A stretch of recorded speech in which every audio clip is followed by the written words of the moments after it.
materi yang akan dibawakan oleh Kak Andri. Kita memulai ibadah Salam kita pada malam hari ini dengan pujian penyembahan kita kepada Tuhan. Selamat malam ya Tuhan. Pada malam hari ini kami sungguh mengucap syukur kalau Engkau boleh mengumpulkan kami. Kami tahu itu semua hanya karena penyertaan Tuhan. Dan jika pada malam hari ini kami mau kembali bersekutu, kami mau menyembah-Mu Tuhan, biar Engkau yang memberkati masing-masing kami, agar kami dapat menyembah-Mu dalam roh dan kebenaran. Di dalam nama Tuhan Yesus kami berdoa dan mengucap syukur. Amin.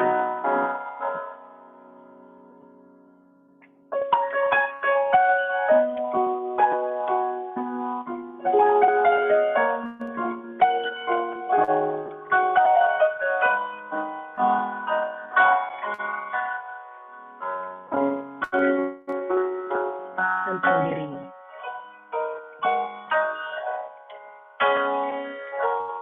Ku datang ke hadirat-Mu untuk mengingat besar cinta-Mu. Tak ada yang mampu mengasihiku seperti-Mu. Ku datang bawa hidupku yang rela berkorban untuk-Mu. Tak ada yang mampu menahanku, hidup bagi-Mu. Hidupku hanya tentang diri-Mu, perasaanmu ku jaga selalu.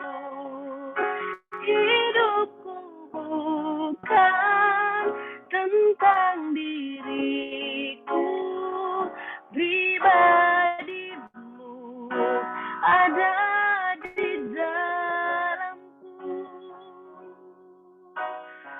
Mari kita ulangi pujian ini dari awal.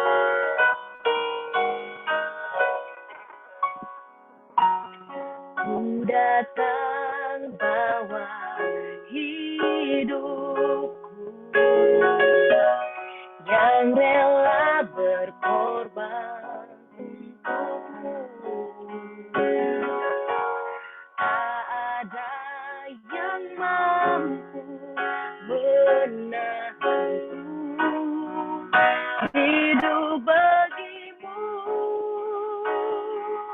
Hidupku hanya tentang diri-Mu, perasaanmu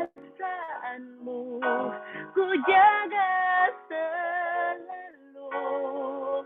Hidupku bukan tentang diriku, pribadi-Mu ada di dalamku.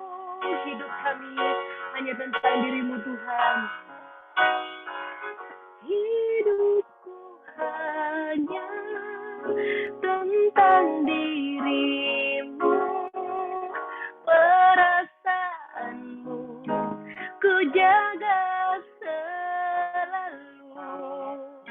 Hidupku bukan tentang diriku, pribadi-Mu ada di dalamku.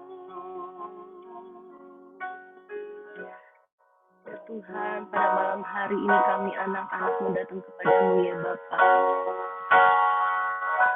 Hidup kami bukan tentang diri kami ya Bapa. Ampuni kami Tuhan kalau selama ini kami masih menjadikan diri kami center atau pusat dari kehidupan kami, Tuhan. Kami tahu ini tidak mudah ya Bapa, untuk menjadikan segala-galanya dalam kehidupan kami. Sering kami meleset Tuhan. Tapi kami ya Bapa mau terus mengejar kebenaran-Mu ya Bapa. Kami mau terus berjuang Tuhan, untuk hidup seperti yang Tuhan mau. Oh, sembah Engkau.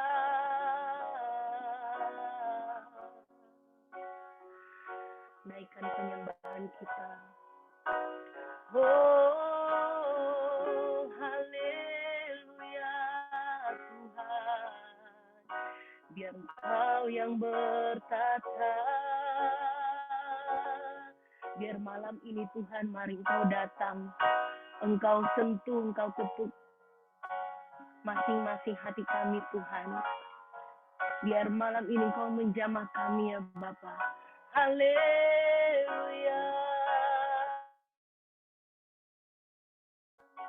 Terpuji nama-Mu, Engkau besar Tuhan. Elohim Yahweh, Kau satu-satunya Allah yang benar.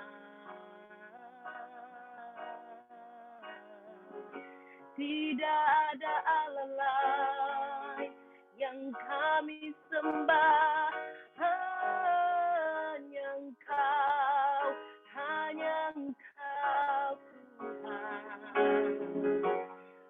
Haleluya, haleluya.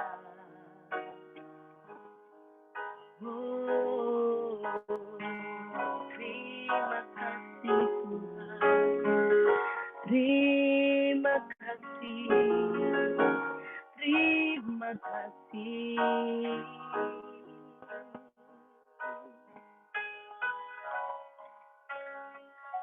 Hidupku hanya tentang diri-Mu, perasaanmu ku jaga selalu.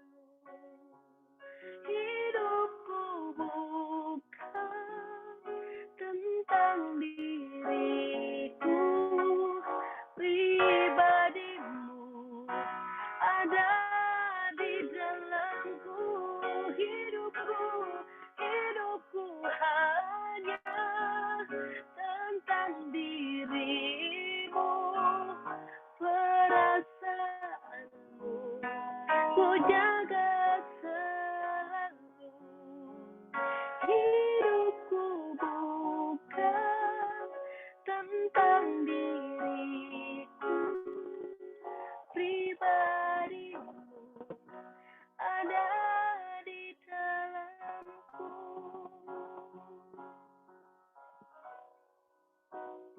Terima kasih Tuhan, karena pada saat ini Engkau masih senantiasa menyertai kami ya Bapa.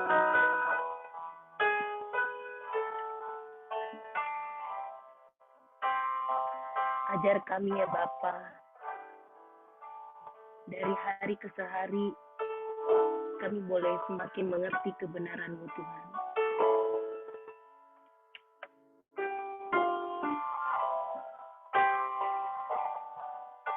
Kami boleh mengerti isi hati Tuhan.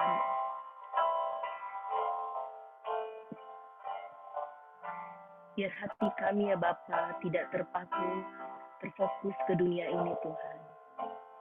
Karena kami tahu ya Bapa, dunia ini bukan rumah kami. Dunia ini bukan rumahku.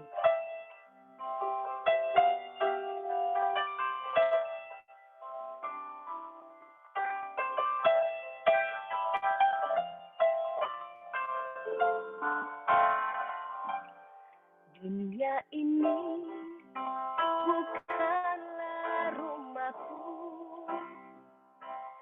Semua yang ada hanya sementara.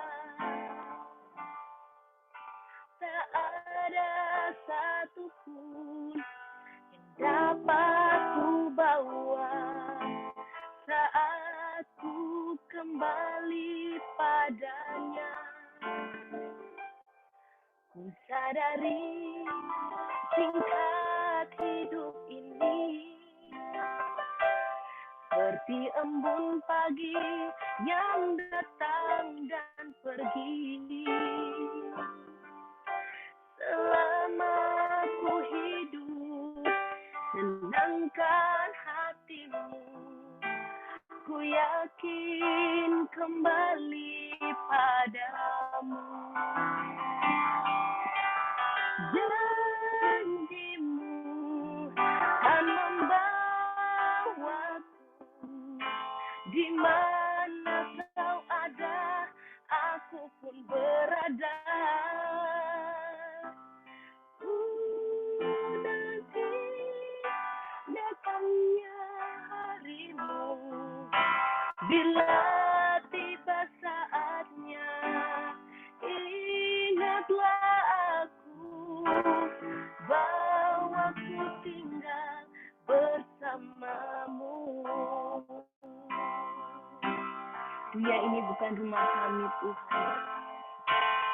Ajar kami ya Bapa untuk bisa melihat lebih dari dunia ini, Tuhan. Karena sudah ada tempat yang Tuhan sediakan ya Bapa.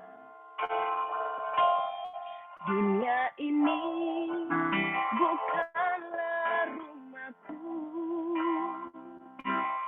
Semua yang ada hanya sementara. Tak ada satupun yang dapat ku bawa saat ku kembali padanya. Ku sadari singkat hidup ini seperti embun pagi yang datang dan pergi. Selama ku hidup, senangkan hatimu. Ku yakin kembali padamu.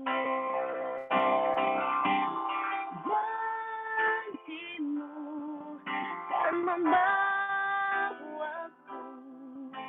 di mana kau ada, aku pun berada. Nanti datangnya harimu, bila tiba saatnya, ingatlah aku bahwa ku tinggal bersamamu. Janjimu kan membawaku di mana kau ada, aku pun berada. Nanti datangnya harimu, bila tiba saatnya, ingatlah aku bahwa ku tinggal bersamamu. Bila tiba saatnya, ingatlah aku bahwa ku tinggal bersamamu. Tuhan, kami sungguh-sungguh mau memindahkan hati kami ke surga, Tuhan. Karena itu pada malam hari ini kami kembali bersekutu. Kami sungguh mau berjuang, Tuhan. Karena itu ya Bapa, mungkin di dunia ini kami merasakan kenyamanan. Tapi biarlah kenyamanan itu tidak membuat kami untuk betah di dunia ini, Tuhan. Sebaliknya ya Tuhan, mungkin kami punya banyak persoalan berat. Tapi jangan sampai ya Bapa, persoalan kami itu menjadi hambatan untuk kami bisa menuju surga-Mu Tuhan. Kami anak-anak-Mu di sini ya Bapa, sungguh-sungguh setiap hari, setiap waktu, setiap menit kami berjuang Tuhan.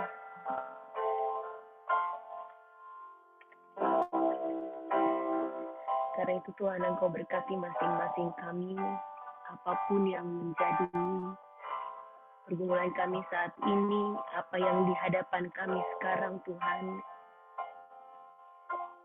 kami saling menopang Tuhan saat ini, saling menguatkan. Karena kami tahu ya Bapa, untuk menembus dimensi-Mu Tuhan, supaya kami bisa berpindah, pikiran kami, hati kami bisa berpindah dari dunia ini ke surga. Itu bukan hal yang mudah, bahkan itu sangat berat, bahkan itu mustahil Tuhan. Karena itu kami sungguh-sungguh minta pertolongan-Mu Tuhan. Kau jaga kami, Kau berikan kami kekuatan, Kau berkati masing-masing kami ya Bapa. Kau bentengi kami Tuhan. Jauhkan kami dari hati yang serong, hati yang memberontak terhadap Tuhan. Biar suatu saat Engkau datang Tuhan, Engkau ingat kami ya Bapa. Engkau bawa kami pulang.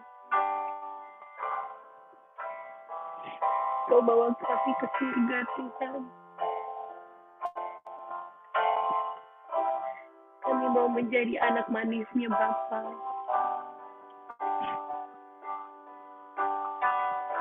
Tidak ada lagi yang kami nantikan di dunia ini Tuhan. Hanya Engkau Bapa.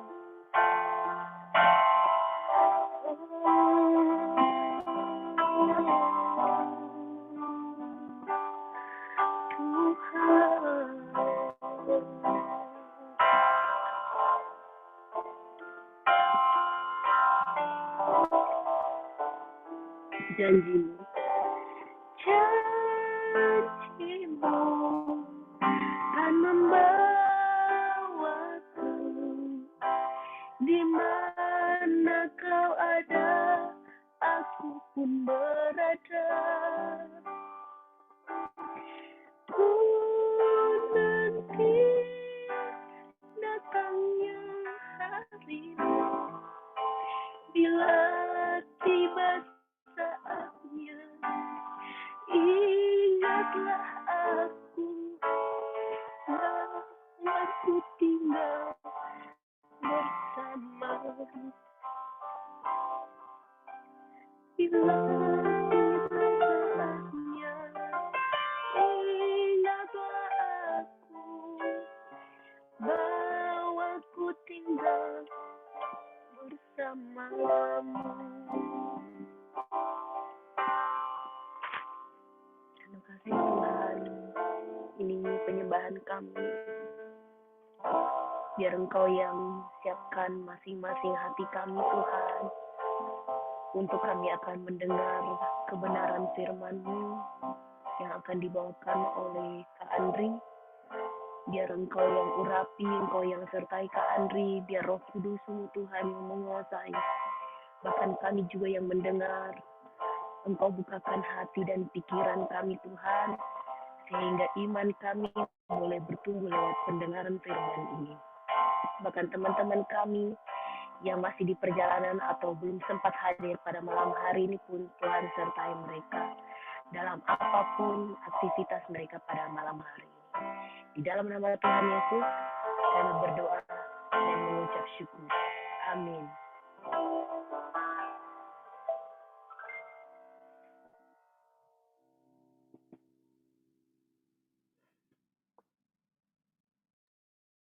Oke, kita mulai ya. Kita serahkan ke Kak Andri. Kak Andri silakan untuk memulai penyampaian materinya. Terima kasih. Oke, siap. Terima kasih. Thank you Kalius, thank you Kak Monica, thank you juga semuanya. Sebelumnya salam kenal untuk teman-teman Home Nusantara 5. Terima kasih sudah menyempatkan juga di menuju long weekend ini ya teman-teman, karena kan besok-besok ini wangi-wanginya udah wangi-wangi liburan nih. Terima kasih untuk tetap setia datang di Komsel kita hari ini. Kebetulan saya juga besok masih masuk kerja, jadi ya mungkin ada yang senasib juga ya, yang belum bisa menikmati panjangnya weekend. Tapi percayalah, kita semua yang ada di tempat ini akan diberkati oleh Tuhan. Bukan dari berkat jasmani, tapi melalui apa yang kita dengar ini. Kita doakan sama-sama supaya apa yang kita terima sungguh dapat mengubah hidup kita, memberi sesuatu bagi setiap kita.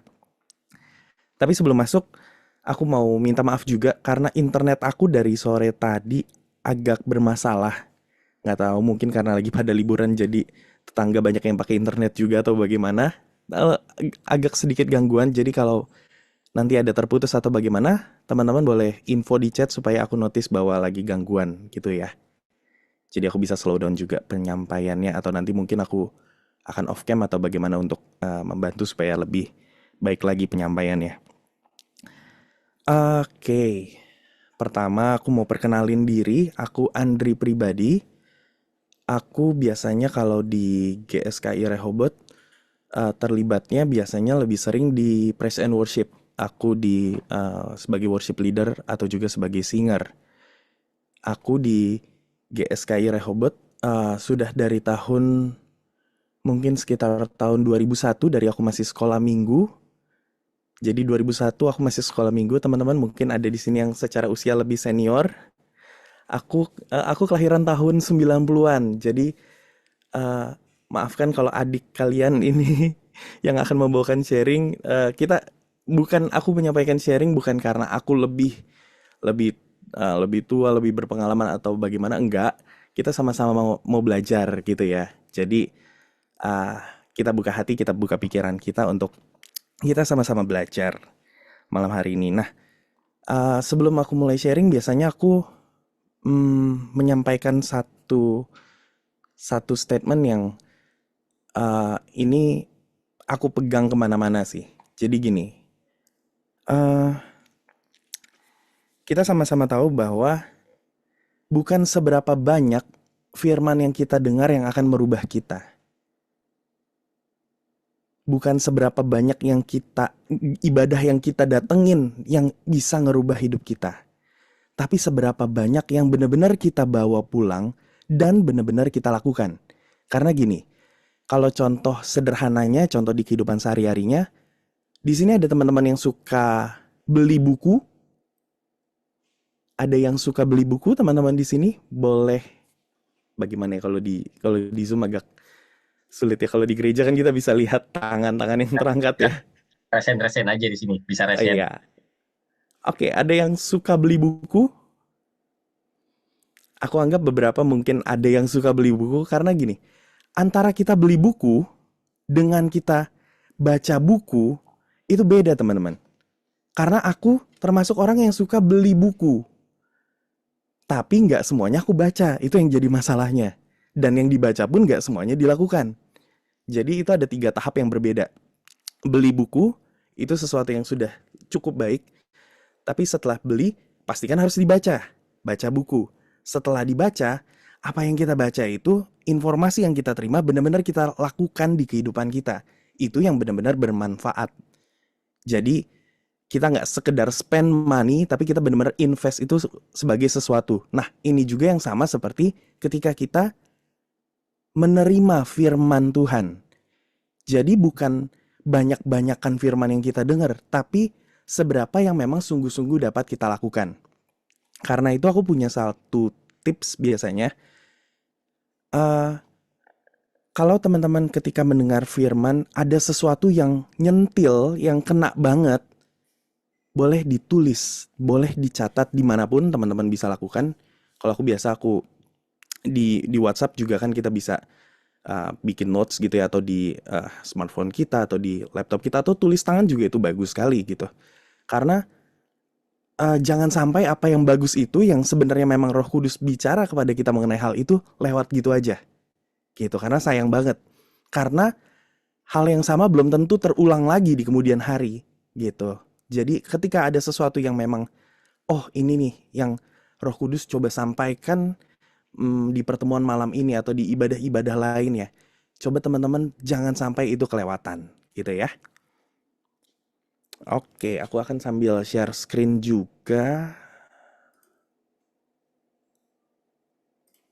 Sebentar.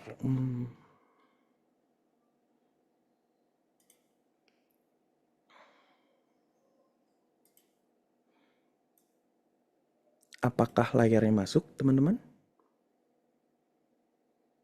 Masuk ya, aman, oke. Pan. Oke, sebentar.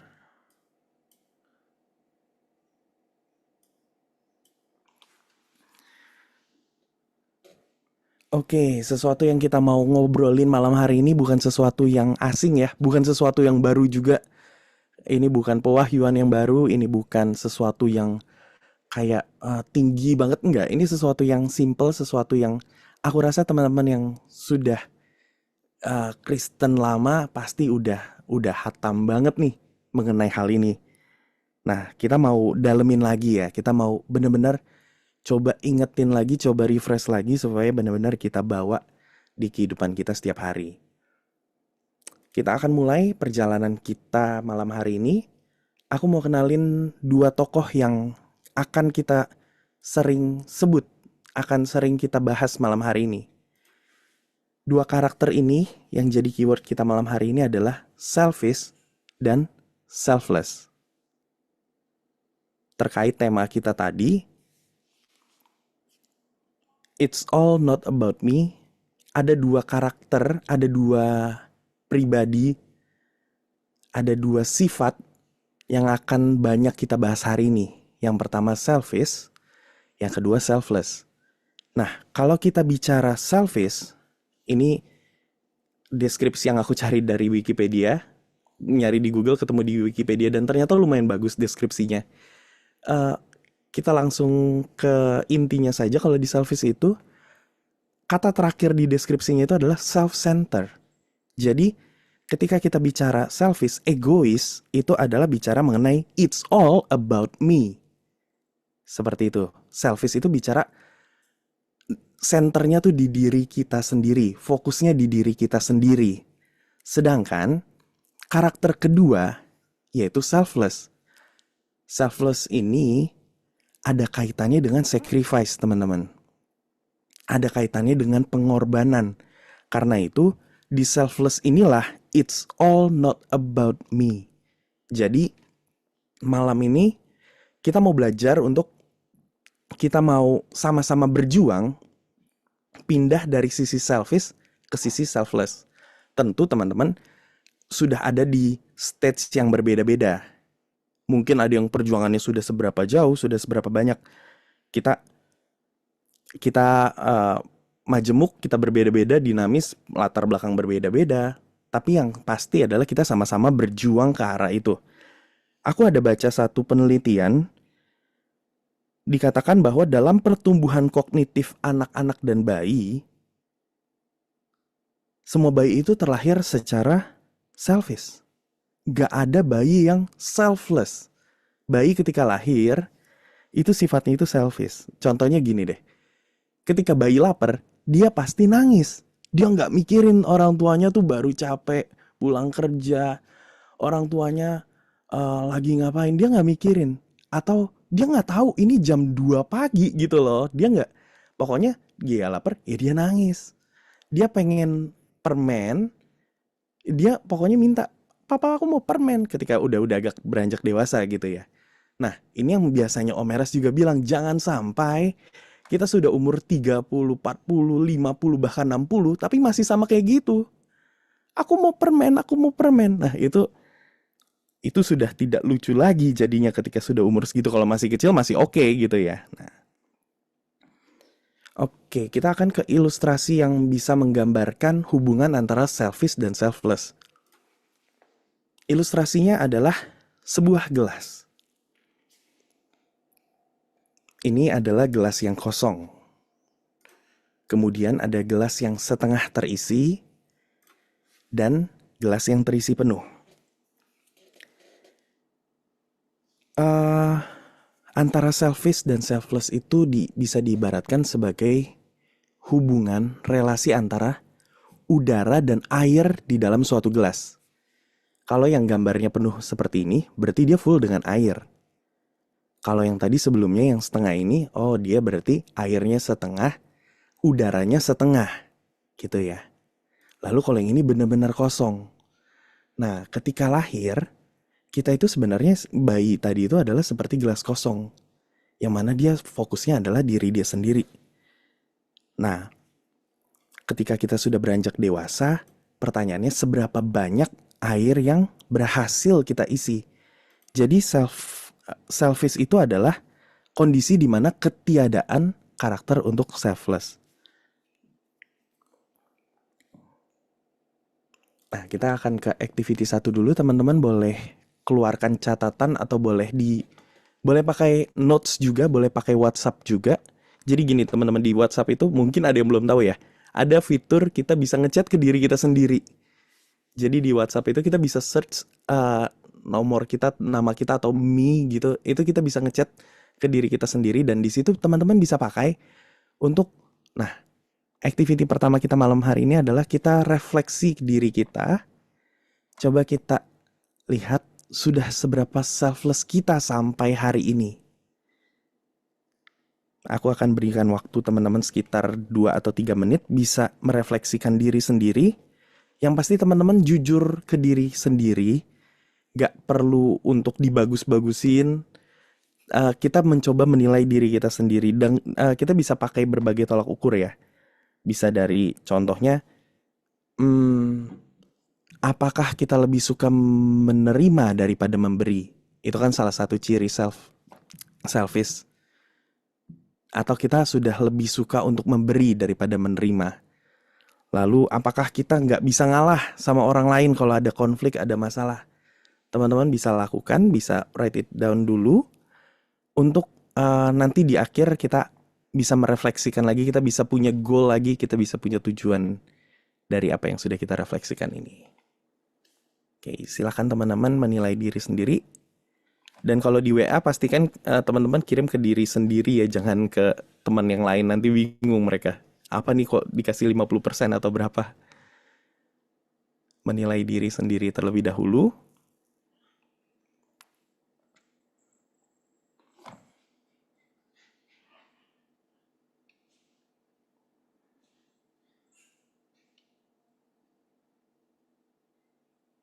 Kalau teman-teman lagi di jalan, lagi bawa kendaraan, nah apakah kita menunjukkan sisi selfless kita?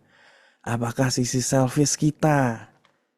Ketika kita ngantri prasmanan nih, ada nikahan, apakah ini tempat gua udah ngantri duluan, jangan nyelak, atau ini nasi ambil sebanyak-banyaknya, nggak mikirin orang di belakang kita dapat apa enggak. Nah, itu bisa jadi tolak ukur seberapa kita selfish, seberapa kita selfless. Silahkan untuk direfleksikan dulu teman-teman.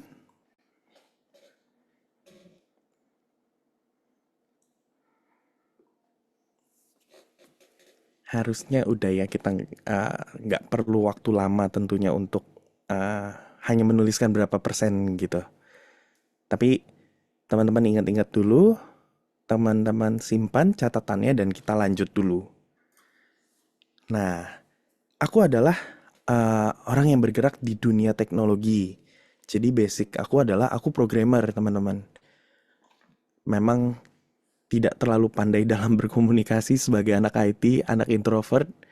Aku juga nggak ngerti kenapa aku kecemplung di dunia WL sebenarnya, karena secara basic aku nggak pandai berbicara untuk bisa merangkai kata-kata, merangkai kalimat yang menarik, yang bagaimana aku kurang begitu bisa.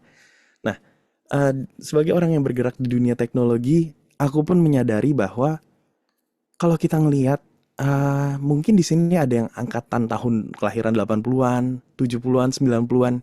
Kalau kita jujur melihat perkembangan di tahun 2000-an ke atas ini sangat pesat sekali.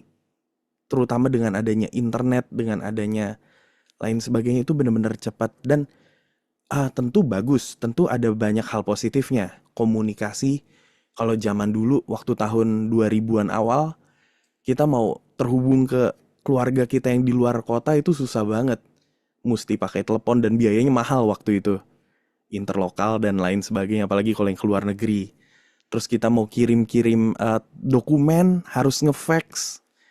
Wah, zaman-zaman itu kalau sekarang kan gampang, kita tinggal scan, bisa pakai kamera, bisa pakai scanner, kita kirim pakai email dan lain sebagainya. Tentu banyak hal positif yang terjadi dengan perkembangan teknologi. Tapi ternyata salah satu buah dari perkembangan teknologi yang aku mau singgung hari ini adalah sosial media.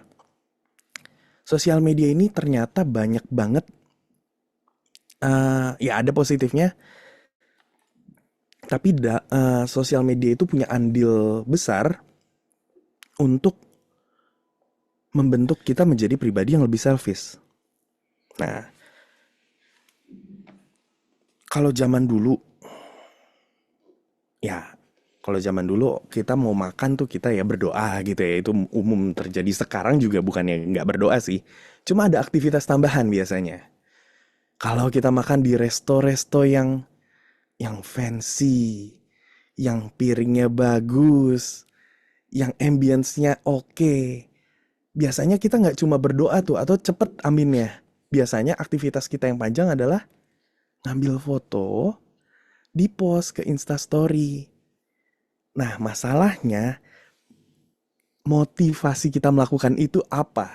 Nah, kita coba berpikir sejenak nih malam hari ini. Kita nggak usah dibicarakan, tapi kita berpikir di dalam pikiran kita. Pertama, pernah nggak kita melakukan hal-hal seperti itu? Kalau pernah, motivasinya apa sih? Apakah kita mencari pengakuan, kita mencari pujian, kita mencari kebahagiaan dari hal itu? Karena sebenarnya nggak ada manfaat yang terlalu bagaimana dengan kita men-share foto tersebut. Maksudnya gini, ketika kalau seandainya kita share foto makanan dan teman-teman yang lihat jadi pada kenyang, it's okay, lakukanlah gitu. Tapi kan masalahnya, apa yang kita lakukan itu biasanya itu supaya nunjukin bahwa gue udah makan loh di tempat yang ini, di resto ini. Biasanya ada kebanggaan karena gini, jarang kita ngepost foto kita makan Indomie atau mie sedap. Atau ya KFC pun sudah mulai jarang kita post di story.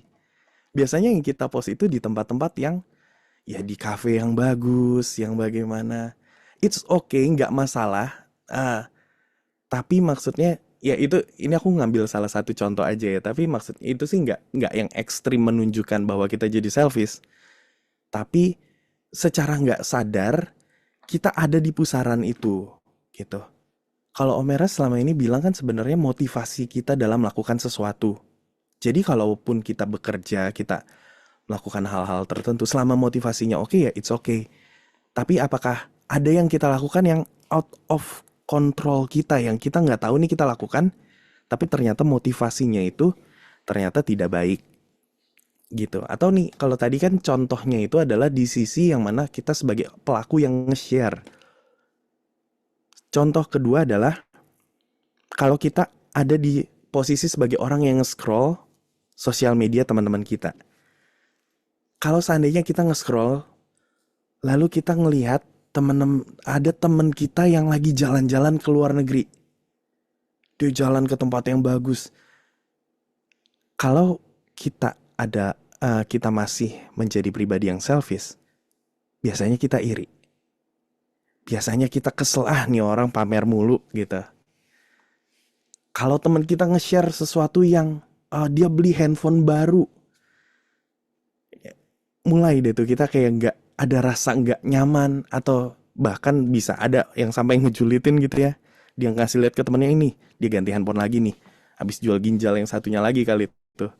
Ya pokoknya hal-hal yang berbau tidak senang. Padahal kalau orang yang selfless, yang pusatnya bukan di diri sendiri, kalaupun dia ngelihat hal-hal seperti itu, bahkan dia ngelihat orang yang bener-bener pamer sekalipun, ya dia it's okay, dia nggak kenapa-napa, dia nggak terganggu jiwanya. Jadi kalau teman-teman saat ini masih suka kesel untuk melihat pencapaian temannya, atau ya temannya atau saingannya atau rivalnya gitu ya. Belajarlah untuk let it go. Belajarlah untuk bukan harus berkompetisi, harus menang-menangan, nggak harus seperti itu gitu di dalam kehidupan ini.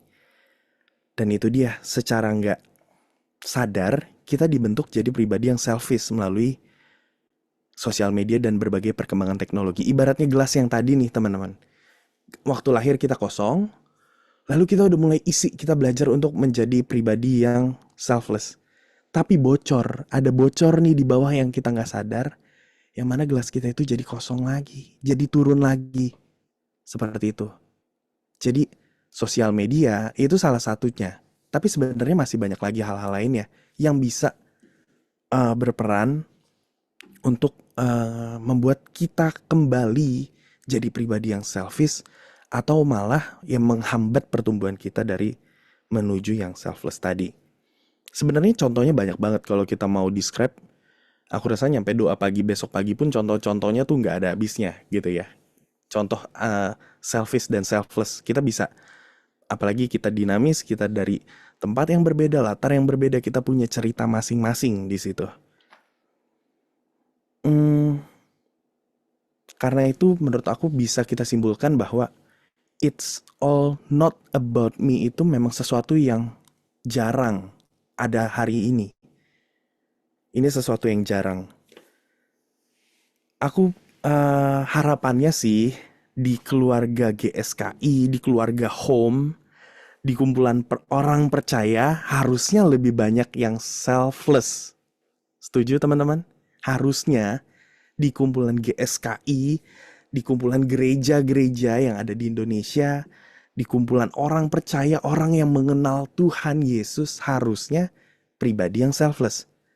Tetapi tragisnya, sayangnya, belum lama ini, pengalaman aku pribadi.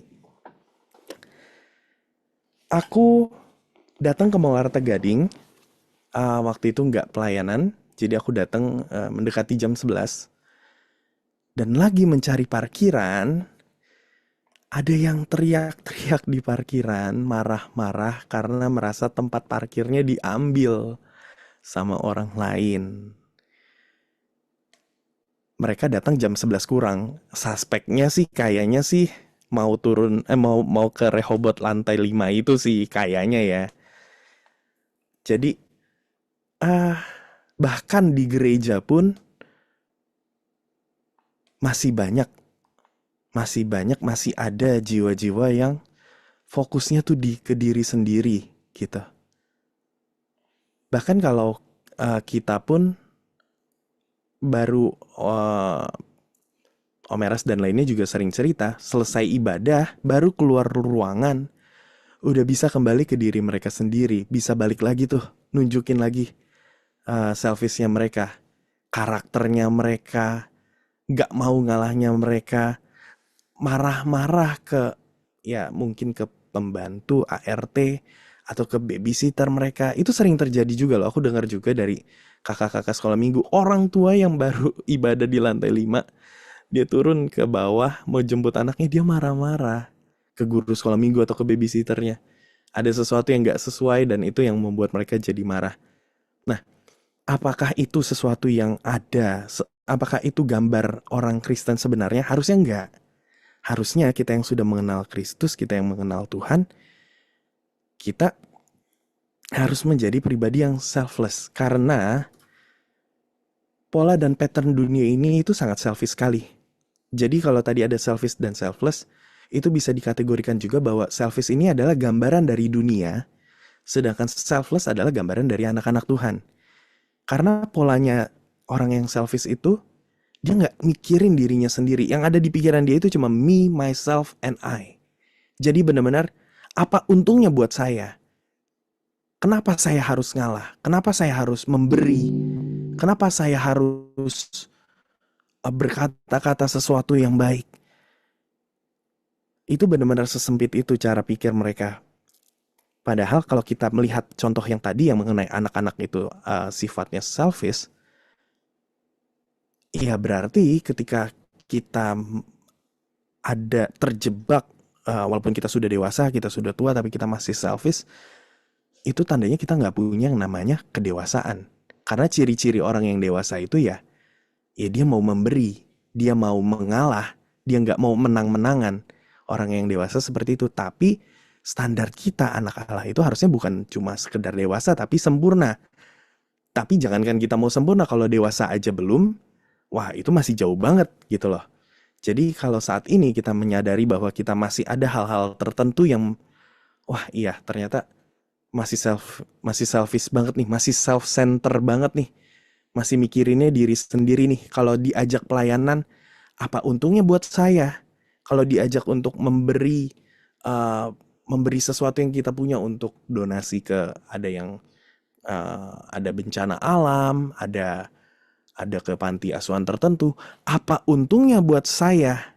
Nah, kalau kita masih ada di situ, yuk kita refleksiin diri, kita merenung, kita menyadari. Jadi titik pertama adalah kita menyadari bahwa oh ya, saya belum benar. Oh ya, saya masih self-center nih, saya masih selfish.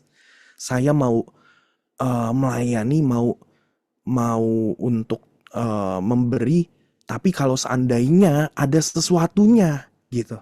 Saya mau melayani kalau seandainya saya dibayar. Saya mau memberi kalau seandainya saya diliput, saya dibikinin artikel tertentu. Sebenarnya nggak salah ketika kita melayani terus kita mendapat persembahan kasih, atau ketika kita memberi ternyata kita diliput oleh artikel tertentu. Itu bisa dibilang itu bonus dari sesuatu, tapi yang penting adalah motivasinya kita. Kalau seandainya kita pelayanan terus kita mendapatkan upah gitu ya contohnya, it's okay. Tapi kalau seandainya kita sewaktu-waktu kita diminta pelayanan dan tidak diberikan upah, apakah kita akan terganggu akan hal itu? Kalau iya, there's something wrong. Tandanya kita masih selfish karena fokus kita, pikiran kita masih mengenai diri kita sendiri. Nah, kenapa sih kita mau belajar mengenai selfish atau selfless ini? Kita buka ayat dulu, nggak usah buka Alkitab karena aku tampilkan di layar. Ini yang menjadi dasar dari mengapa kita mau merenungkan hal ini. Yakobus 3 ayat 16. Sebab di mana ada iri hati dan mementingkan diri sendiri, di situ ada kekacauan dan segala macam perbuatan jahat. Aku ulangi, Yakobus 3:16, sebab di mana ada iri hati dan mementingkan diri sendiri, di situ ada kekacauan dan segala macam perbuatan jahat. Nah, coba deh kita pikirin sejenak.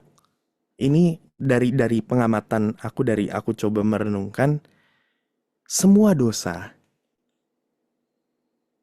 itu sifatnya selfish. Gak ada dosa yang sifatnya selfless. Gak ada karena kita mementingkan orang lain kita berbuat dosa, itu gak ada. Dosa itu fokusnya di diri sendiri. Ketika kita berbohong, untungnya buat saya nih, saya bohong ini adalah ini. Saya mencuri itu untuk begini. Selalu ujung-ujungnya adalah sifat yang selfish. Karena itu kalau seandainya benar-benar kita bisa lakukan, kita menghindari iri hati dan mementingkan diri sendiri, aku berani jamin bahwa dosa-dosa natur-natur kita, kecenderungan kita melakukan sesuatu yang salah, itu pasti turun, teman-teman. Itu udah pasti. Karena dosa-dosa yang kita lakukan, kalau kita lihat di detik.com atau di portal berita apapun, di koran, kan banyak banget hari-hari ini kejahatan ya. Tapi kalau kita lihat contohnya orang korupsi, orang membunuh, itu pasti fokusnya ke diri mereka sendiri lagi. Kenapa dia korupsi? Dia pengen memperkaya dirinya. Kenapa membunuh? Karena dia pengen merampas hartanya. Atau karena dia harga dirinya terluka dan lain sebagainya. Kalau saja orang itu bisa selfless, kalau saja bumi ini isinya orang selfless, koran kosong teman-teman. Detik.com update-nya ya paling update sport, update apa, kejahatannya berkurang pasti. Namun hari-hari ini dengan perkembangan yang terus terjadi, orang-orang itu sifatnya jadi selfish, jadi diri sendiri itu yang mengakibatkan semakin banyaknya kejahatan yang terjadi. Dan makanya firman Tuhan juga mengatakan hari-hari terakhir pasti akan bertambah kejahatan seperti itu. Karena memang orang semakin mementingkan diri sendiri. Aku sangat menyarankan teman-teman berlatih untuk menjadi orang yang selfless. Ingatkan diri sendiri dalam berbagai keadaan. Contohnya, aku sering banget pakai contoh itu ketika kita ada di jalan. Karena aku pun masih cukup berjuang untuk di hal itu, teman-teman. Jadi aku jujur kepada ada berapa orang di sini? Kepada 16 orang exclude saya berarti 15 ya. Kepada 15 teman-teman Home Nusantara 5, aku akan berkata jujur bahwa WL yang ini masih berjuang juga untuk selfless di jalan. Aku masih suka kesel juga teman-teman kalau seandainya, apalagi lagi buru-buru ya, lagi buru-buru nih tiba-tiba orang dengan seenaknya tiba-tiba motong, tiba-tiba halangin. Kita masih ijo, terus dia buru-buru lewat. Wah itu kayak, walaupun benar ya, walaupun sebenarnya kalau secara merah dan hijau kan kita bener, masih harusnya kita yang jalan. Cuma ketika saya menjadi kesal, itu ada sesuatu yang salah. Karena Om Eras juga bilang, kalau seandainya, ini perumpamaan aja, jadi seandainya kita diselak atau kita dipotong, coba kita pikirkan ada di sisi mereka.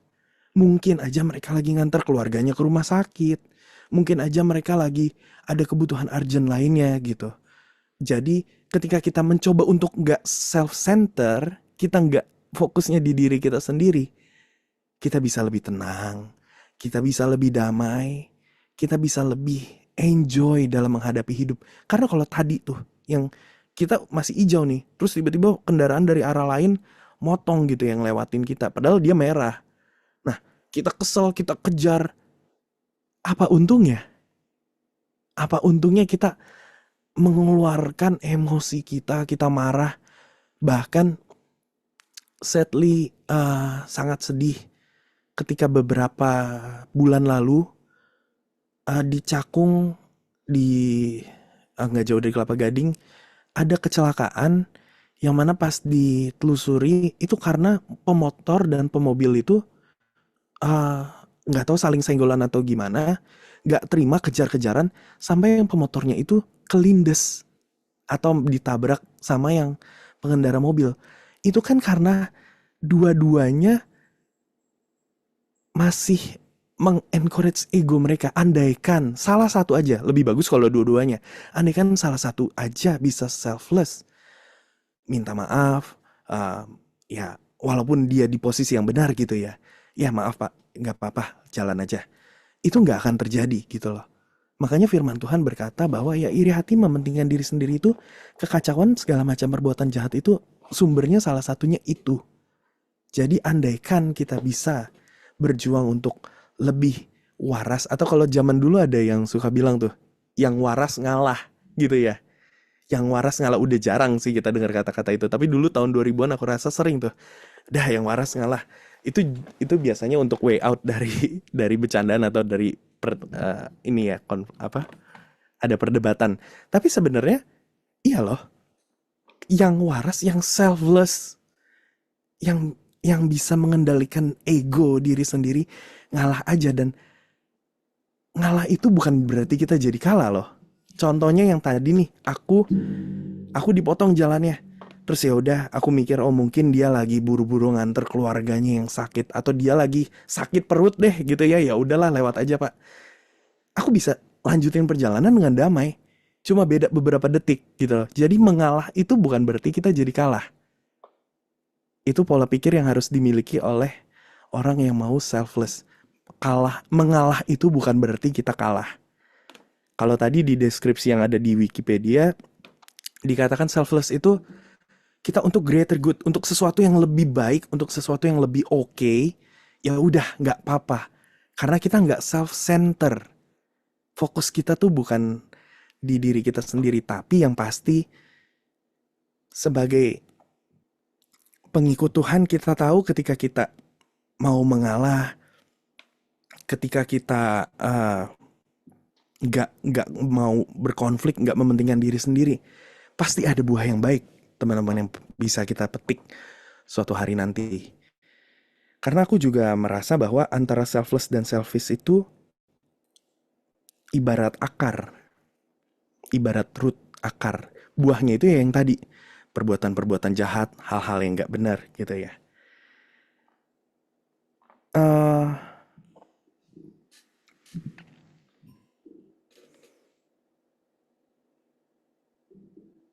aku inget sama cerita Om Era sharing di hari Minggu kemarin di Kelapa Gading.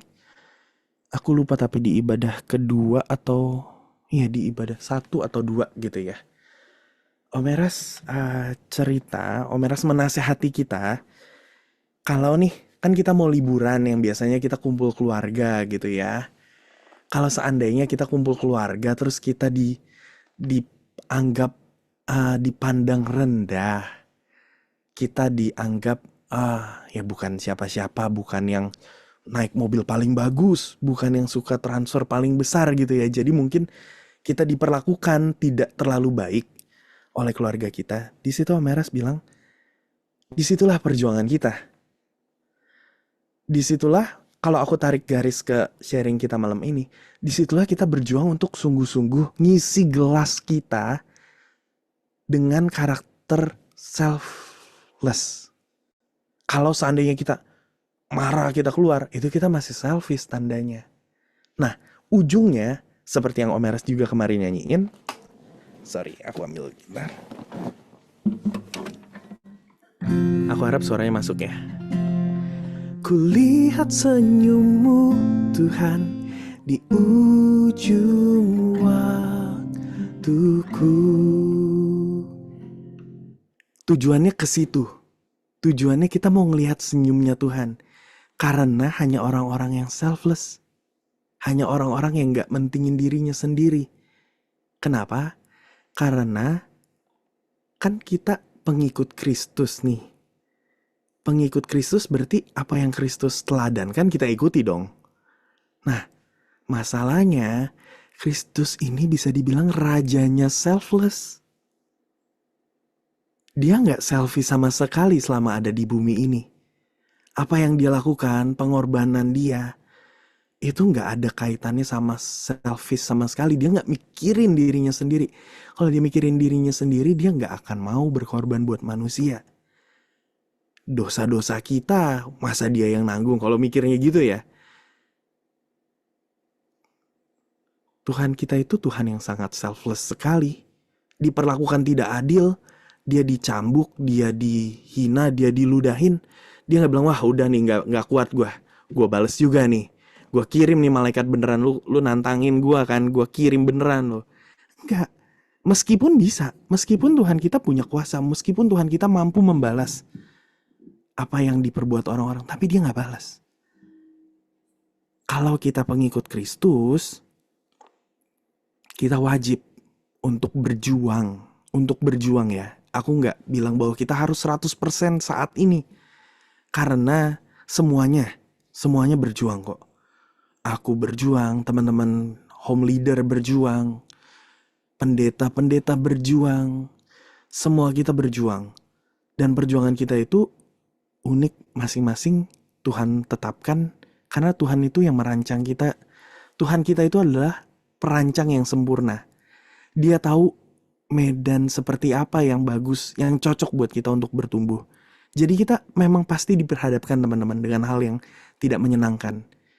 Kayak aku ketika di jalan, aku tahu bahwa aku mudah terpancing begitu ya. Ada emosi yang masih suka, jiwa mudanya masih bergelora gitu. Tuhan tahu, Tuhan melihat. Tapi bukan berarti Tuhan jauhin nih. Oh, ketika Andri mau lewat sini, kendaraan-kendaraan yang nyebelin nggak dijauhin lah gitu. Enggak, malah yang seperti itu muncul aja tiba-tiba. Ada aja nih yang tiba-tiba kita lagi jalan benar-benar lagi macet, ada aja pemotor naik trotoar yang mana nanti di depan motong jalan kita lagi gitu. Akan ada aja.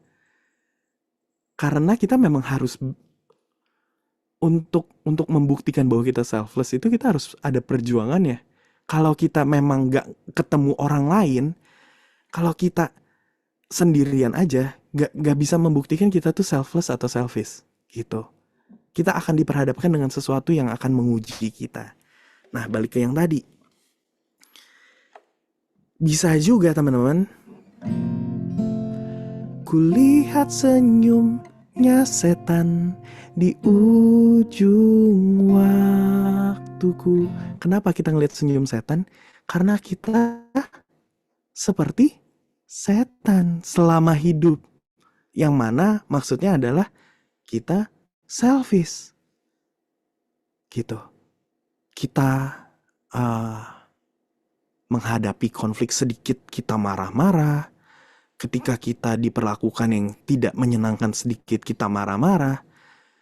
Itu yang menjemput kita nanti ketika kita nutup mata untuk selamanya. Pas kita buka mata, taringnya panjang teman-teman.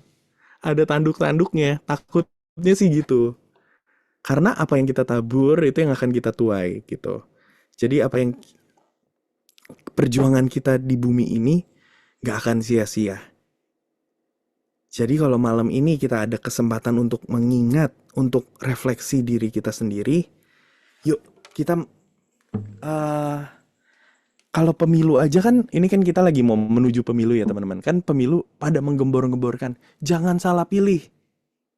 Jangan salah pilih, pilih yang tepat, pilih yang terbaik. Nah, kalau buat pemimpin 5 tahun ke depan aja kita harus memilih yang tepat dan terbaik, apalagi buat nasib kekal kita. Itu kekal itu ya kekal itu nggak ada batasnya. Pemilu tuh cuma 5 tahun. Andaikan pun kita salah milih, andaikan pun yang nggak benar yang memimpin gitu ya udah 5 tahun aja. Tapi kalau kekekalan itu ya kekal. Jadi kalau kita nggak berjuang dengan sungguh-sungguh, kita nggak memilih, karena itu dia. Sekali lagi untuk selfless dan selfish, untuk gelas yang kosong kita isi tadi itu adalah pilihan kita, perjuangan kita. Itu nggak otomatis. Makanya kita bisa ngelihat banyak orang-orang yang sudah berumur, tapi kedewasaannya jauh di bawah yang seharusnya. Gitu. Karena itu perjuangan, karena itu pilihan, karena itu sesuatu yang diputuskan untuk kita mau seperti itu. Nah, kita jam aja ke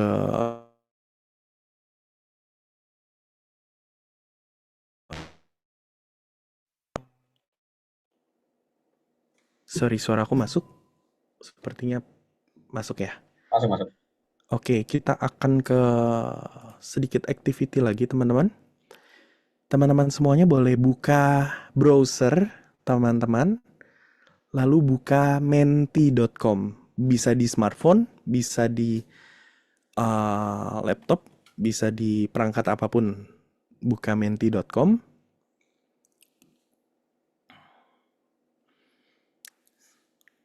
Lalu masukkan kode 39524746.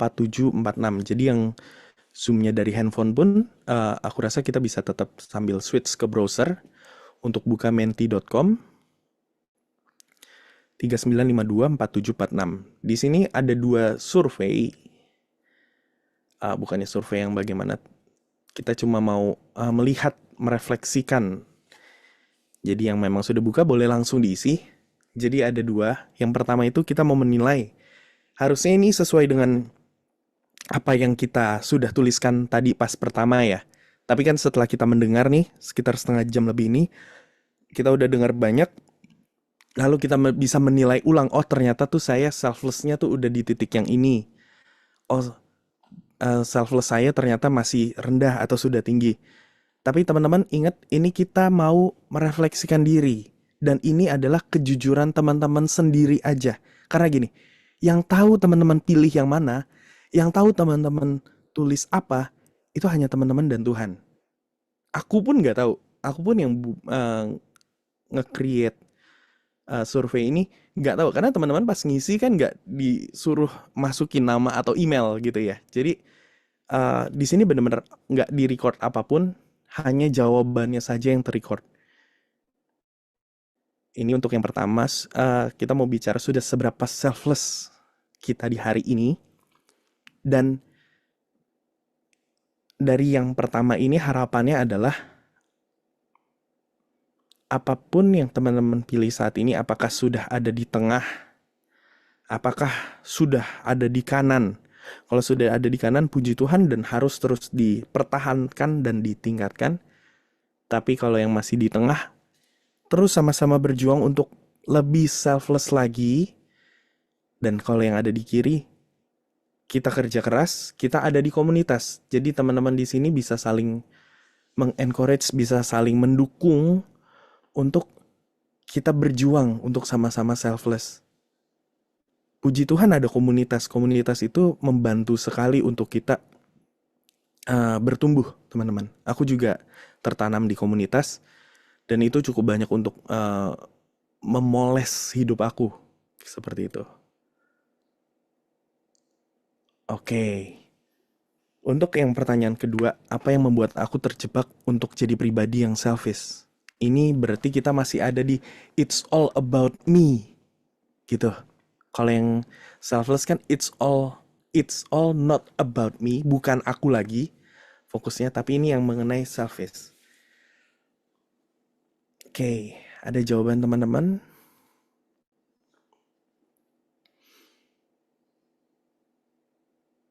Kebiasaan. Ada merasa pantas dihargai, betul. Tidak selalu berjalan dengan Tuhan, sulit untuk berkorban, merasa lebih tahu, betul. Masih ingin dihormati, ya. Oke. Dengan teman-teman menuliskan ini, kejujuran ini, aku harap bisa teman-teman ingat terus, bisa dibawa setelah malam ini selesai, bahwa hal-hal ini loh yang jadi PR kita untuk menjadi selfless. Karena gini, ketika kita ada di ruang ibadah, ketika kita ada di komsel, ketika kita ada di hal kegiatan rohani, mudah bagi kita untuk punya tekad, berjanji, ingin merubah. Dan kita di sini bisa merefleksikan dengan baik. Aku waktu di Desember lalu ada di GSKI Surabaya, dan itu temanya mengenai worship waktu itu. Dan di situ aku ada juga seperti ini, pertanyaan-pertanyaan yang apa yang menghalangi kita untuk sungguh-sungguh bisa menyembah. Itu banyak juga dituliskan. Dan kebetulan waktu itu aku membawa satu stiker. Waktu itu aku mencetak stiker. Dan kenapa aku cetak stiker itu, tujuannya adalah waktu itu aku bagikan ke teman-teman yang ada di Surabaya. Mungkin nanti untuk Home Nusantara juga aku bisa, nanti aku koordinasi dengan tim, aku akan kirimkan juga ada sedikit sesuatu yang tujuannya gini, stiker itu bisa dipakai, ditempel di tempat di mana teman-teman biasa jatuh. Kalau dalam konteks hari ini adalah mengenai selfish, kalian bisa tempelkan di mana kalian terjebak untuk selfish. Kayak seandainya tadi di jalan, di kendaraan nih, kalian masih seneng banget mementingkan diri sendiri, masih seneng banget marah. Tempellah itu di kaca mobil kalian atau di speedometer motor kalian. Jadi ketika kalian ada di tempat tersebut, kalian ingat untuk berjuang, untuk berubah dari selfish menjadi selfless. Karena perjuangannya itu bukan di gereja, bukan di lagi komsel gini. Karena lagi komsel, ya kita ngerti, kita terima. Tapi sampai benar-benar kita rubah di kehidupan kita sehari-hari, itu yang benar-benar ngerubah kita. Ketika kita mendengar seminar finansial, seandainya seminar finance ya, oh mengatur keuangan tuh harus begini. Kita setuju, tapi kita nggak lakukan. Maka hasilnya adalah sia-sia. Ini yang harus juga teman-teman terapkan di setiap ibadah menurut aku. Jadi ketika kita ikut ibadah, siapapun pembicaranya, apapun temanya, Coba cari sesimpel apapun yang bisa teman-teman bawa dan ubah di kehidupan kalian.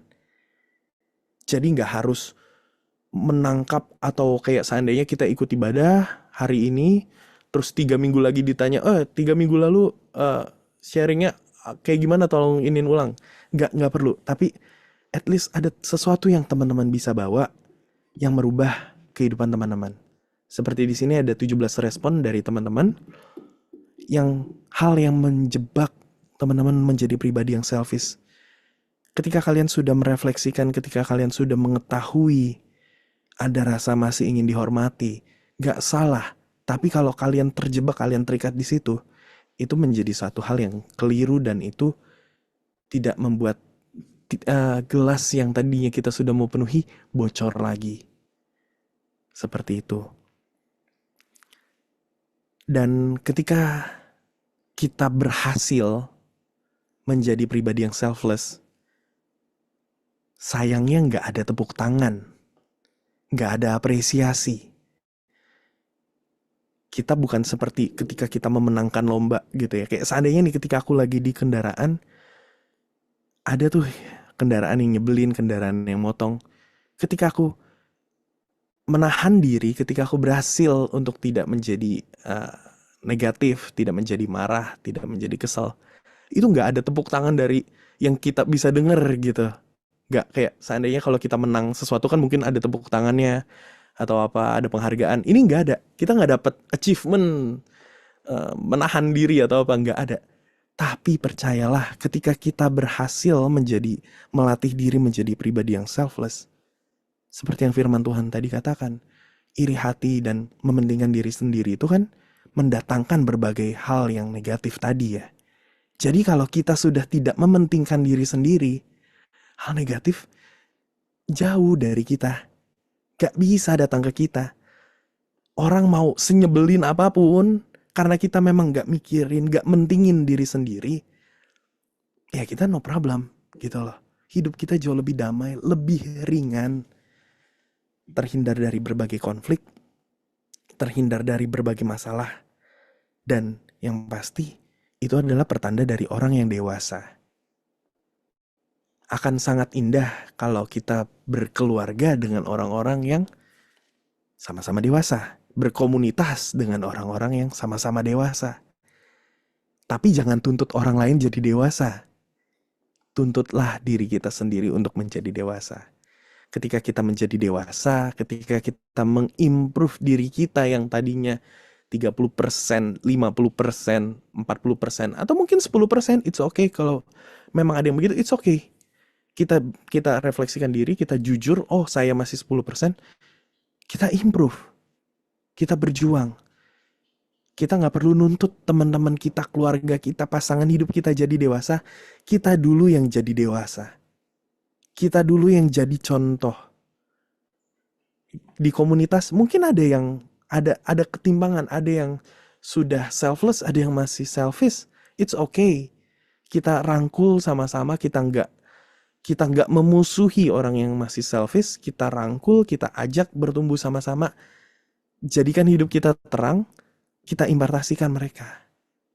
Kita bawa mereka, kita sama-sama. Ini berlaku di semua keluarga, komunitas, maupun dimanapun. Dan aku juga mengencourage teman-teman untuk belajar, untuk coba terlibat melayani di gereja. Kenapa? Karena itu sesuatu yang melatih juga teman-teman untuk menjadi selfless. Karena melayani itu, pertama melayani adalah panggilan semua orang Kristen tentunya. Tapi melayani gak hanya di gereja, betul. Di tempat kita bekerja, dimanapun kita berada, itu kita melayani Tuhan. Tetapi ketika kita melayani di gereja, ketika kita ada di lingkungan gereja, itu ada gesekan, ada besi menajamkan besi. Di situ kita dilatih untuk menjadi pribadi yang lebih selfless. Tapi itu pilihan teman-teman, dimanapun teman-teman berada. Aku harap kita sama-sama berjuang di bidang kita masing-masing, di dunia kita masing-masing. Kita mau jadi pribadi yang selfless. Kita tinggalkan selfish kita. Kalau kita masih it's all about me, apa untungnya buat aku, Apa manfaatnya buat aku? Yuk, mulai malam ini kita belajar tinggalin.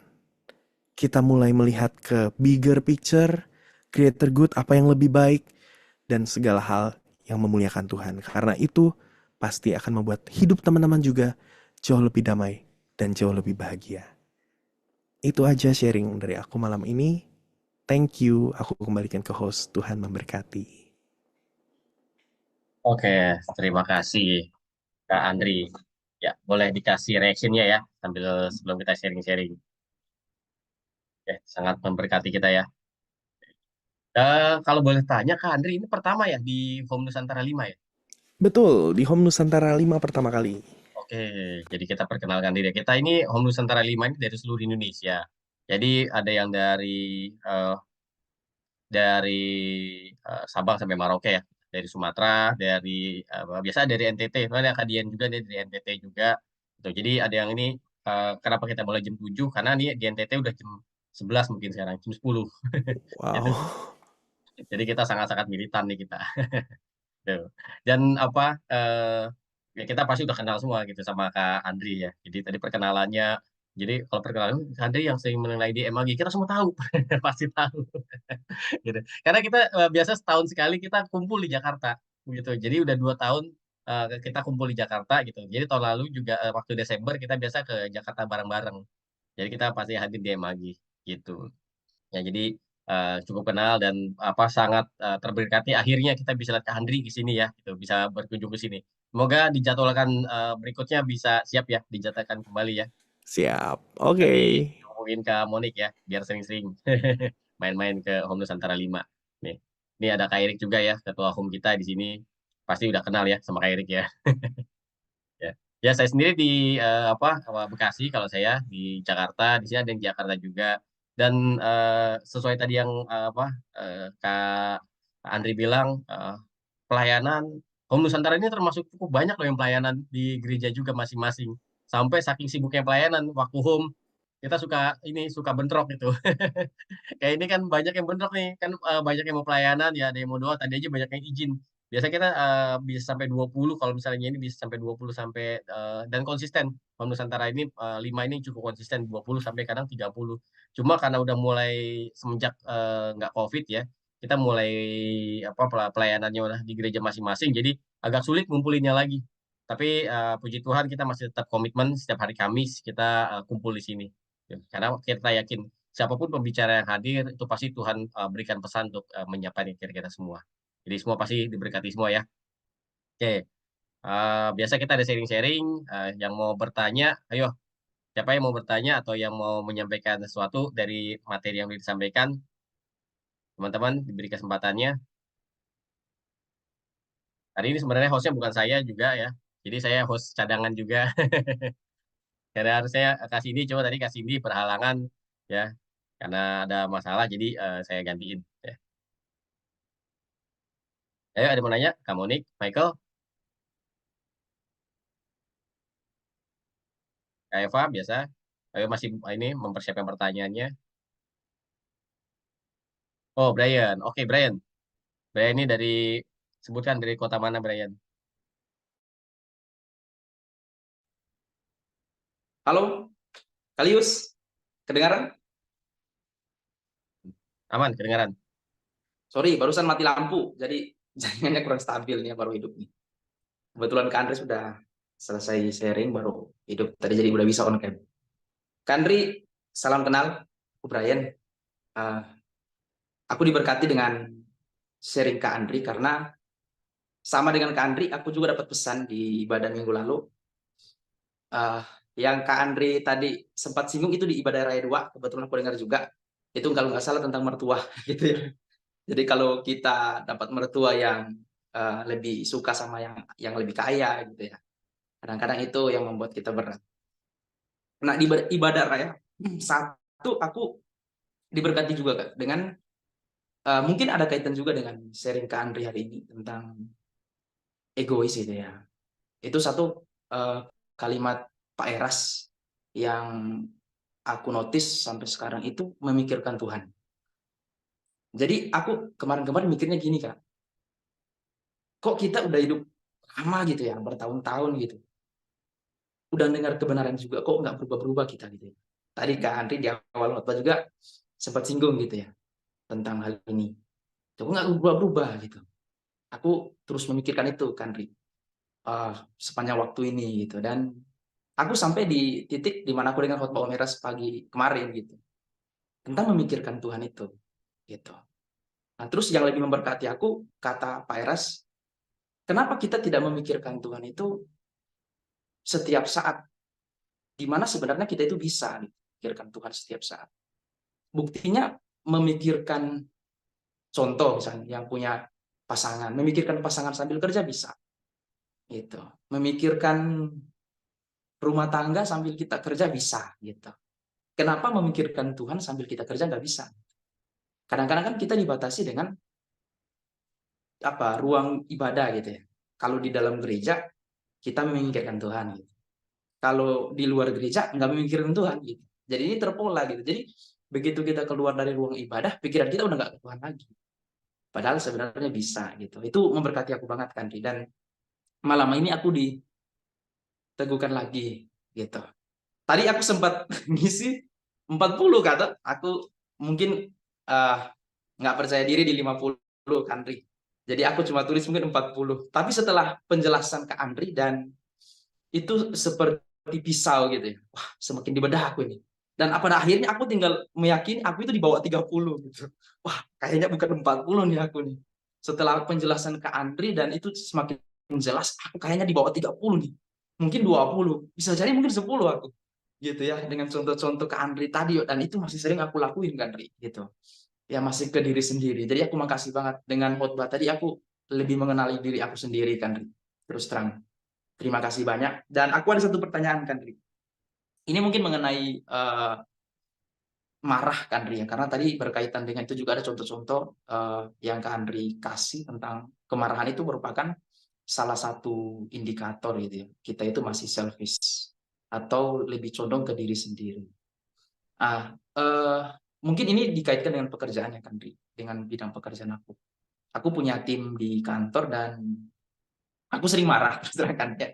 Kalau misalnya tim itu nggak maksimal, nggak perform, aku biasanya marah gitu. Bahkan hari-hari ini sering marah gitu kan.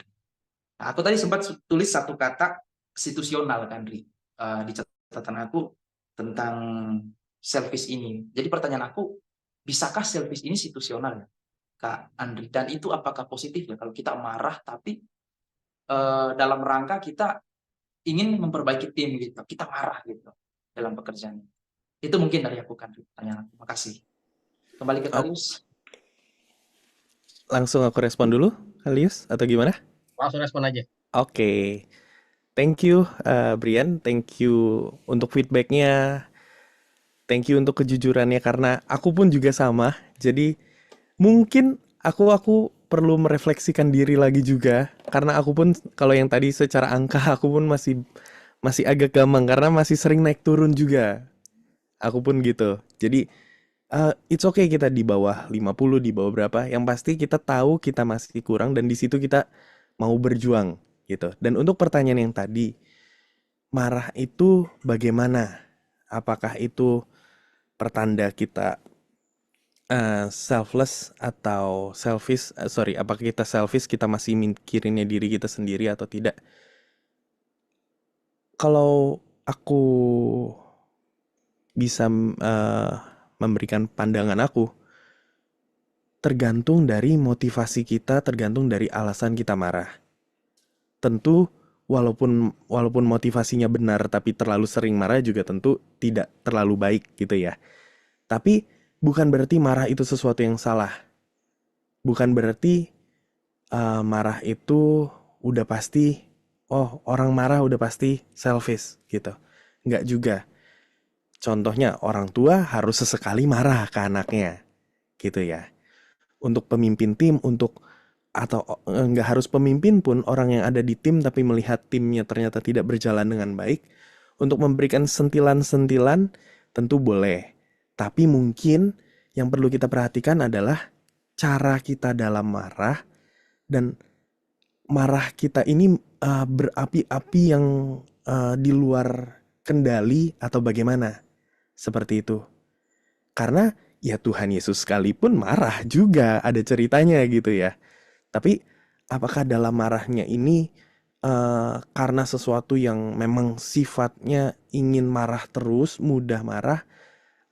Seperti yang tadi aku juga cerita, aku juga punya kecenderungan kalau di jalan aku juga agak eh, temperamen atau jiwa-jiwa yang tidak mau disalibnya itu tinggi gitu. Jadi eh, di situ kita berusaha berjuang untuk bukan kalau kalau dalam konteks aku berkendara, bukan nggak boleh loh kita mencet klakson kalau orang nyerobot kita atau bagaimana gitu. Kita boleh juga mencet klakson, tapi kalau kita klakson terus menerus dan setiap orang lewatin kita kita klakson, nah berarti itu lampu kuning tuh, ada sesuatu di diri kita. Tapi bukan nggak boleh untuk marah, bukan nggak boleh untuk mencet klakson.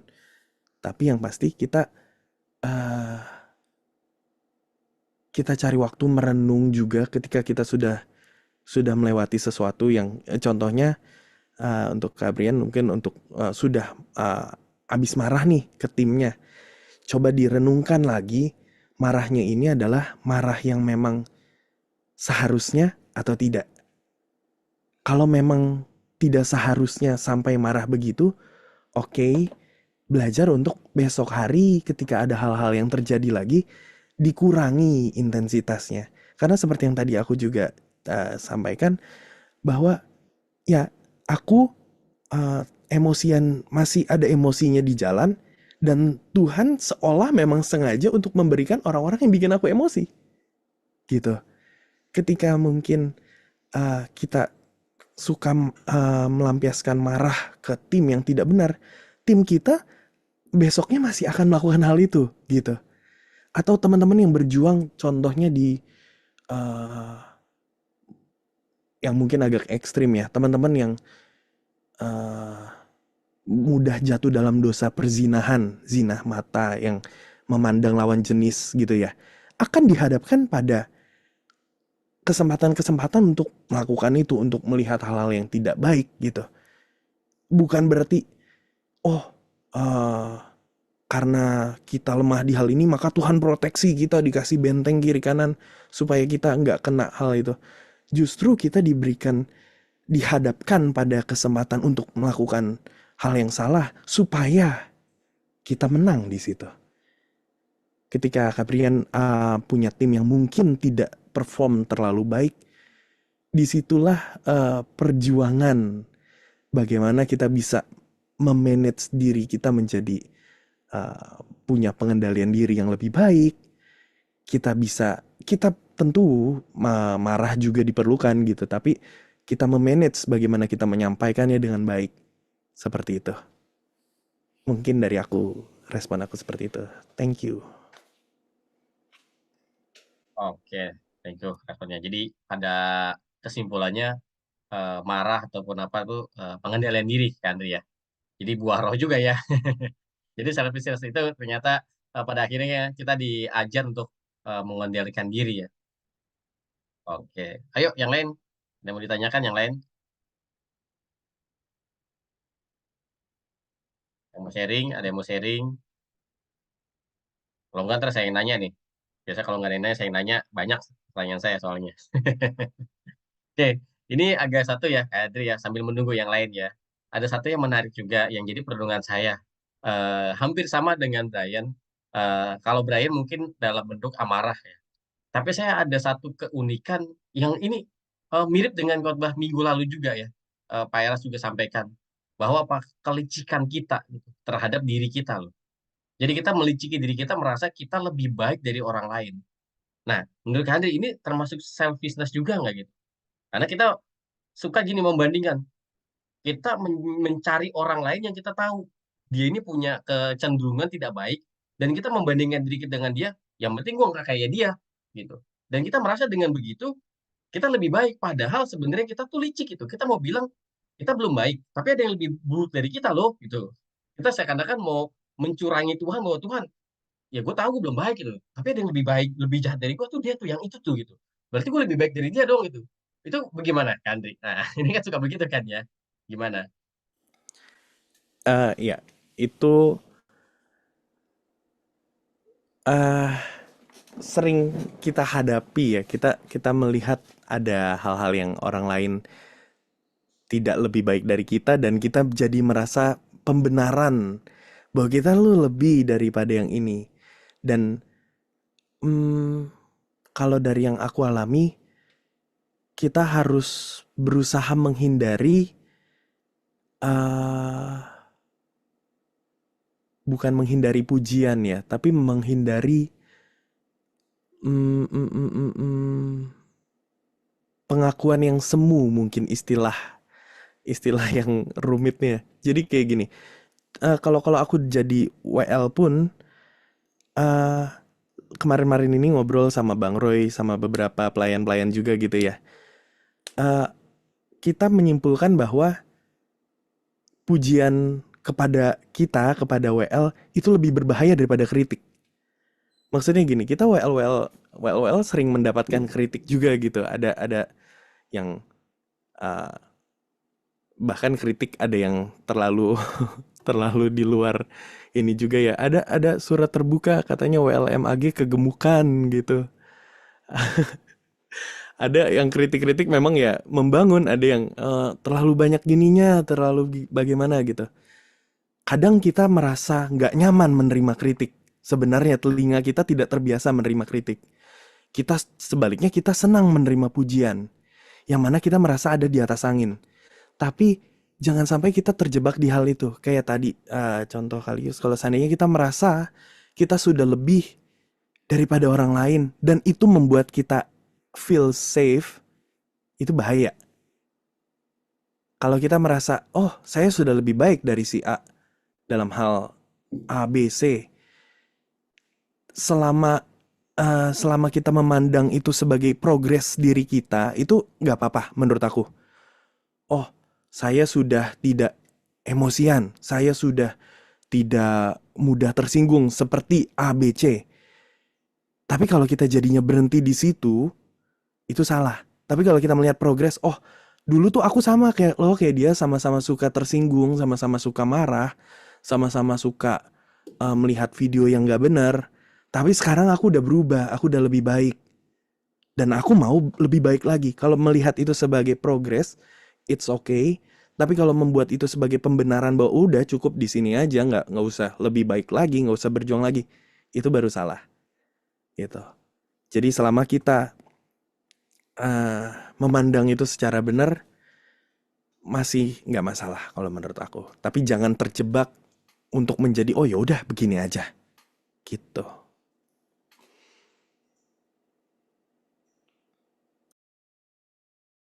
Oke, terima kasih Pak Andri. Memang eh, kritik yang kadang diterima ya, apalagi sebagai pelayan ya, yang berusaha tampil pelayanan itu memang nggak mudah ya gitu. Apalagi kalau kita ingat pengalaman yang lalu ya, ibadah Natal kemarin ya. Wah itu saya kan datang juga di MAG ya. Itu benar-benar kita sangat-sangat luar biasa yang di MAG ya, yang di onsite ya. Tapi memang saya kaget juga begitu saya lihat di YouTube-nya, nggak hilang loh suaranya di YouTube-nya. Ya, ya, ya, ya. Yang di YouTube nggak hilang ya. Jadi yang di YouTube dia nggak tahu udah, pokoknya yang di YouTube nggak tahu apa yang terjadi di MAG ya. Betapa kita yang di MAG di dalam semua itu benar-benar wah, pas bagian bagian Kandri sendiri juga ya, pas bagian Kandri pisan itu ya, yang Betul. bagian pas WL-nya. Wah saya bilang tuh ini bebannya tinggi banget lah, kita nggak pikir aduh ini bebannya tinggi banget nih. Sampai nyanyi nggak ada suaranya. Itu pengalaman mungkin kalau yang di luar nggak tahu rasanya gimana. Kalau yang tidak hadir di situ, wah itu benar-benar beban mentalnya tinggi banget itu ya, Andri ya. Ya benar-benar ya. Tapi ya itulah, kadang-kadang kita mau tampil sempurna buat orang juga, pada akhirnya tampil sempurna kita cuma ada di mata Bapa sih. Paling gitu aja sih, satu hiburan buat kita ya. Karena kita percuma kita mau bilang kita memang dituntut sempurna, tapi memang nggak pernah ada tulisan di Alkitab ataupun pesan supaya kalian dinilai sempurna sama teman-teman kalian atau sama sesama, nggak ada. Yang Setuju. menilai kita sempurna itu adalah Bapa di surga. Jadi kalaupun kita orang nilai ah dia mah begitu, sok pasang bisa dibilang kayak pencitraan lah, atau ya sudah gitu, kita nggak perlu pembuktian apa apa ya Andri ya buat manusia ya. Betul, karena Tuhan Yesus pun gak bisa menyenangkan semua manusia loh. Ya, banyak yang tetap nggak suka sama apa yang Tuhan Yesus lakukan yang sudah sesempurna itu, sebaik itu. Apalagi kita. ya. Dan kemarin juga saya sempat agak satu tulisan tiba-tiba ya terhilang sendiri. Saya nulis gini, Tuhan Yesus itu manusia paling gagal di dunia. Wah, orang tuh langsung kaget tuh pasti dengar itu kan. Bilang, wah, ini bukan orang Kristen, dan orang Kristen, tapi ngomong Tuhan Yesus orang gagal sedunia. Menurut pandangan orang dunia, Tuhan Yesus adalah manusia tergagal. Kenapa? Dia memberikan makan 5.000 orang mujizat. Tapi pada akhirnya di kayu salib, nggak ada yang nemenin dia satupun. Murid-murid ninggalin dia. Itu kalau menurut penilaian dunia saat ini, wah, Tuhan Yesus itu bukan orang sukses loh. Dia bukan orang sempurna, dia itu orang gagal. Apalagi kalau dikaitkan dengan mukjizat, yang itu juga menjadi cemoohan ya. Dia bisa nyembuhin orang begitu hebat, begitu rupa disembuhin, tapi dia sendiri nggak bisa menyembuhkan luka-luka yang terjadi di tubuhnya. Itu benar-benar buat orang dunia, ini mah nabi palsu nih, nabi gagal. Dan itu memang benar yang Kande ya, nggak bisa memuaskan semua manusia. Jadi manusia akan menganggap dia tidak sempurna di mata dia, gitu. Tapi buat kita yang penting adalah apa? Kesempurnaan kita di mata Bapa. Makanya perjuangan kita itu yang tahu hanya kita. Walaupun kayak tadi surveinya itu sedikit menggelitik ya buat kita masing-masing ya. Kak Brian juga bilang, aduh ngisi 50 ternyata nggak yakin gitu. Dan saya kira rata-rata ngisi tengah nih. Semuanya rata yo paling ngisi tengah semua ya. Nggak ada yang paling ngisi paling tinggi. Saya rasa ngisi paling tinggi kepencet itu. Biasa gitu ya, ngisi paling tinggi kepencet gitu. Biasa pada, wah ini kalau survei-survei merendah nih. Tapi apa itu membuat kita kembali ya mengingatkan bahwa hal-hal seperti ini tuh evaluasi diri itu memang diperlukan. Makanya senang dapat gimmick kecil ya, gimmick untuk dapat ngisi-ngisi gitu. Karena kita jadi mikir juga ya gitu. Saya cari aman lah, atau memang saya sebenarnya udah aman. Itu jadi masalah tuh buat kita tuh. Jangan jawabannya cuma cari aman, tapi di sini tengah lah gitu. Karena saya juga ngisi di tengah. Ya, yang lain, kamu nikah? Ada yang ditanyakan? Oh, Kak Natali nih kayak ini nih. Oh Eh, ya, kamu nikah dulu, habis itu Kak Natali. Soalnya Natali udah nggak podcast apa-apa nih. Kak Natali aja dulu. Oh iya Kak, terima kasih buat sharingnya malam ini. eh Sama ya kayak Brian tadi, aku awal materi tuh selfless-nya masih oke lah 50% gitu. Pas udah materi kayak banyak yang terkoreksi gitu. Kayak tertampar gitu, oh ternyata kayaknya belum 50 nih. Kayaknya masih di bawah gitu. Aku pengen nanya Kak, kadang kan kita tuh suka, aku ya, kayak misalkan berpikir gitu kayak sesuai logika aku gitu. Ketika ada sesuatu yang nggak bisa aku terima atau di luar pemikiran aku jadi kayak nggak bisa terima gitu kayak bahkan mungkin itu kadang firman gitu atau apa gitu yang kayak menurut aku ih kan nggak sesuai ini gitu kayak aku kayak tetap bertahan dengan logika aku sendiri gitu.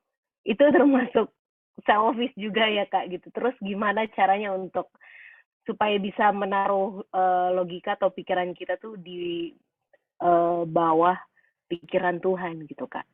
Kasih Kak. Oke. Ya. Hmm, karakter ini tentu ada kaitan juga dengan karakter, masa lalu, bagaimana kita bertumbuh ya. Jadi masing-masing orang tentunya berbeda. Ada yang ketika mendengar mudah untuk langsung setuju, atau bahkan yang seperti itu sering tergiring untuk mudah percaya, bahkan sesuatu yang seperti hoax atau apa bisa mudah tergiring gitu ya. Tapi ada yang memang kritis, nggak mudah menerima, apalagi kalau dia sudah punya, kita sudah punya cara berpikir, pola berpikir yang seperti apa, terus diperhadapkan pada sesuatu yang berbeda, eh, ada pertentangan di pemikiran kita gitu ya. Hmm, tapi kembali kalau kita mau menjadi orang yang selfless, ini butuh butuh waktu dan butuh perjuangan. Kalau seandainya, tentu kita untuk orang yang memang punya pemikiran kritis, punya punya banyak filter itu bagus. Tapi kalau sesuatu yang sebagai contoh kayak tadi ya, kalau aku jadi WL ada kritik, ada masukan, itu tetap kita berusaha terima untuk kita perbaikan ke diri kita sendiri. Ketika ada sesuatu yang berbeda, kita coba saring, kita coba ikuti, kita coba terima kalau memang itu sesuatu yang baik. Tetapi memang itu eh, masing-masing orang berbeda. Aku punya teman ada yang dia mudah banget dinasehati, diajak gitu. Ada yang seperti itu memang. Jadi berbeda-beda. Tetapi kalau seperti itu sih sebenarnya nggak terlalu direct ke terkait selfless atau enggak ya. Itu lebih ke arah cara kita berpikir.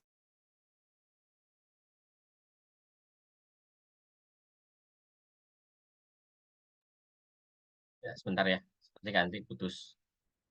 Kita coba tunggu ya. Sabar Natali ya. Kita tunggu Natali sampai malam. Natali udah lama nggak datang nih, harus nanya nih dia. Pasti banyak nih masalahnya nih. Jangan tidur dulu ya. Sabar, sabar. Kita tunggu Kandi kembali. Eva mana nih? Jarang nanya nih. Atau mau ditanya nih Kak Eva nih. Kak Erik, waduh, apa? Cindy Pasti izin, lepas.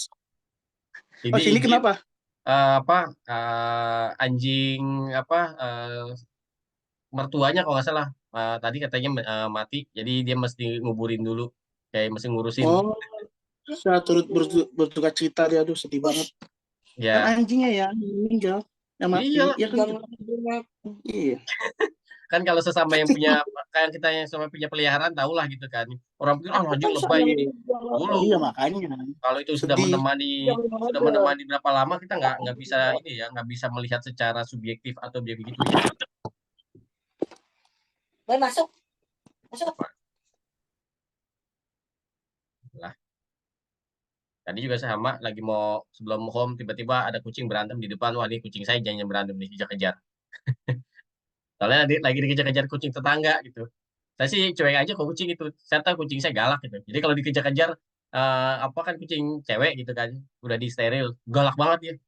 Nggak mau dideketin kucing cowok lain, selalu dicakar-cakarin tuh. Jadi saya sih santai gitu. Kalau kita tinggal kemana-mana tenang, dia mah nggak ada yang berani sama dia. Preman sendirian di sini, preman kampung, nggak ada bekas coak-coak berantem tuh nggak ada gitu. Aduh, kucing aja bisa lucu ya kadang-kadang ya.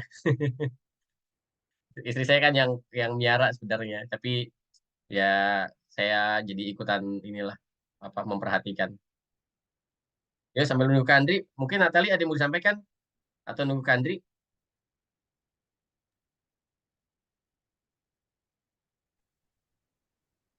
Suaranya belum ada.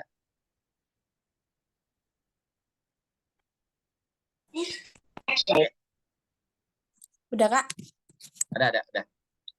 Oke. Jadi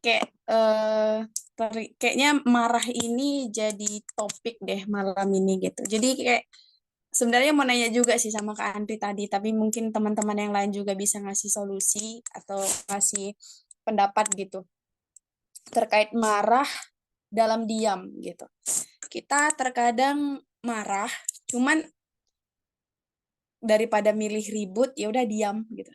Tapi seringkali marah kita buat diam, tapi dalam diam kita merenggut. Kita ngomel-ngomel sendiri gitu. Tapi kita marah, tapi diam. Itu yang buat aku bingung, itu termasuk selfish atau selfless gitu. Karena karena dalam pengontrolan emosi kita marah, kita diam itu sebenarnya udah ya udah gitu. Berarti kita udah rela berkorban, ya ngorbanin diri sendiri gitu. Tapi kalau kita tetap ngomel dengan marah kita, itu berarti kita juga gak sabar gitu. Jadi itu yang buat bingung Kak Lius, itu sebenarnya masuk ke ego atau memang kita sudah rela berkorban atau sudah ada pengorbanan yang kita berikan gitu. Marah, diam, tapi ngomel gitu. Itu aja sih Kak. Jawaban diplomatis, proses. Sama ya kayak mengampuni ya. Mengampuni juga proses ya gitu ya. Mengampuni sih mengampuni, tapi kalau ngeliat muka dia masih kesel gitu kan ya. Itu udah mengampuni atau belum? Sama nggak pertanyaannya? Sama kan ya? Ya, jawaban diplomatisnya proses. Ini Kandri udah masuk lagi. Mungkin tadi Tapi sinyalnya hilang Kandri. kalau saya mau tambahin serius ya. Ini pasti kita ngadepin semuanya kayak gini. soal emosi marah, karena bisa setiap saat, setiap waktu yang tak terduga dalam kehidupan kita. Kita mau pelayanan 30 tahun, 20 tahun, mau kita gelar pendeta, ya kan, makanya kata Peres tuh jabatan nggak menjamin seorang hidupnya lebih benar, ya kan, tapi itu akan teruji di saat itu datang sama kehidupan kita. Makanya buah roh terakhir itu, penguasaan diri, itu menjadi kunci dalam kehidupan kita. Makanya kasih paling awal, penguasaan diri paling akhir. Kasih kita memberikan yang lebih besar, penguasaan diri itu kita benar-benar daging kita semua yang minggu lalu Erik sharing juga. Itu nggak gampang. Karena penguasaan diri kita itu, waduh, apalagi kita di saat kita marah, orang akan nilai kita, wah lu kok pelayan Tuhan kok kayak gini, oh kamu kok anak pendeta kayak gini, bener nggak? Kita pelayanan berapa tahun, itu apa, penghakiman sosial itu lebih besar, bukan kepada lihat dosanya, tapi penghakiman sosial, bener nggak? Kayak Natali tinggal di Riau, ya kan, sekali Natali marah aja, orang lain akan menilai itu bukan seorang Natalinya, tapi agamanya langsung dinilai. Habis agama baru sukunya, ya kan, baru ke keluarganya. Itulah penghakiman sosial di dalam kehidupan kita. Tanpa kita sadari, kita bisa terjadi kayak gitu. Makanya betapa pentingnya bahwa kita tuh dalam setiap aktivitas kita bilang sama Tuhan, ku tak dapat berjalan sendiri Tuhan. Karena apa? Kita nggak bisa berjalan sendiri. Hari-hari kita itu nggak ada yang pernah tahu.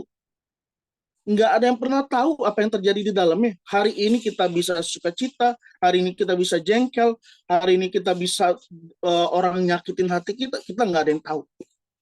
Tapi kalau yang tahu di saat kita pagi-pagi doa pagi, itu penting banget. Sebagai awal untuk kita membuka hari-hari kita. Makanya saya selalu paksain diri saya, pagi harus doa, pagi harus doa. Kenapa? Untuk saya merendahkan hati saya, untuk saya nggak tahu sepanjang hari itu terjadi apa. Ya kan? Belum lagi keluar. Di dalam rumah aja kita sebagai yang udah berkeluarga, Elis, pasti bisa terjadi. Ya kan, gesekan antara istri dan suami, antara keluarga yang lain, pasti banyak yang terjadi. Tapi bagaimana kita bisa menghadirkan buah roh itu terakhir, penguasaan diri. Dan itu kita hidupi, sehingga orang lain dapat melihat, oh iya, kebenaran itu menjadi bagian dalam kehidupan kita.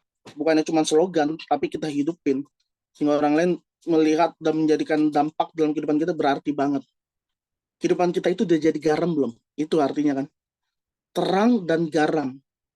Kita menggarami nggak?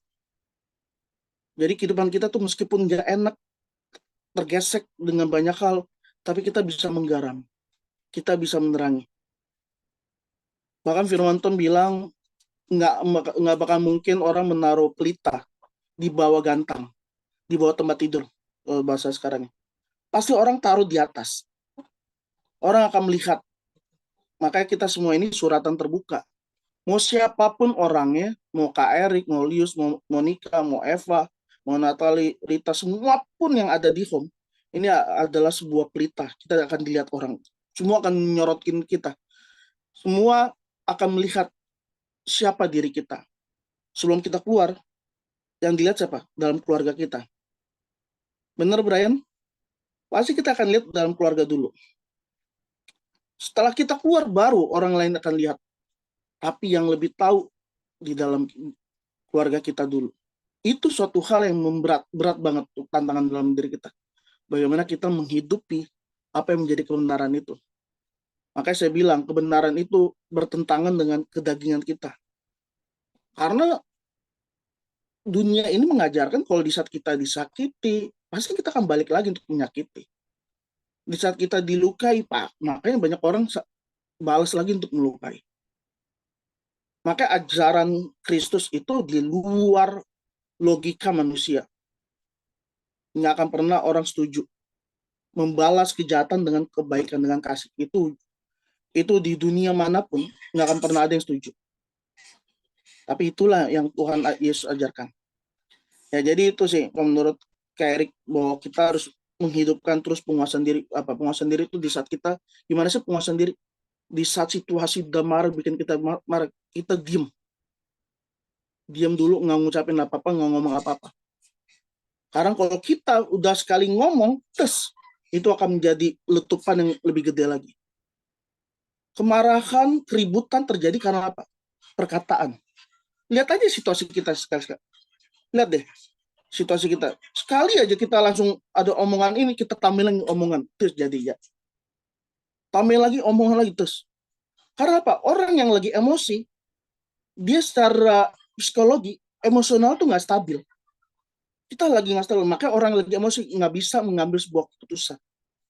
Jangan pernah sekali-sekali mengambil keputusan di saat lagi emosi.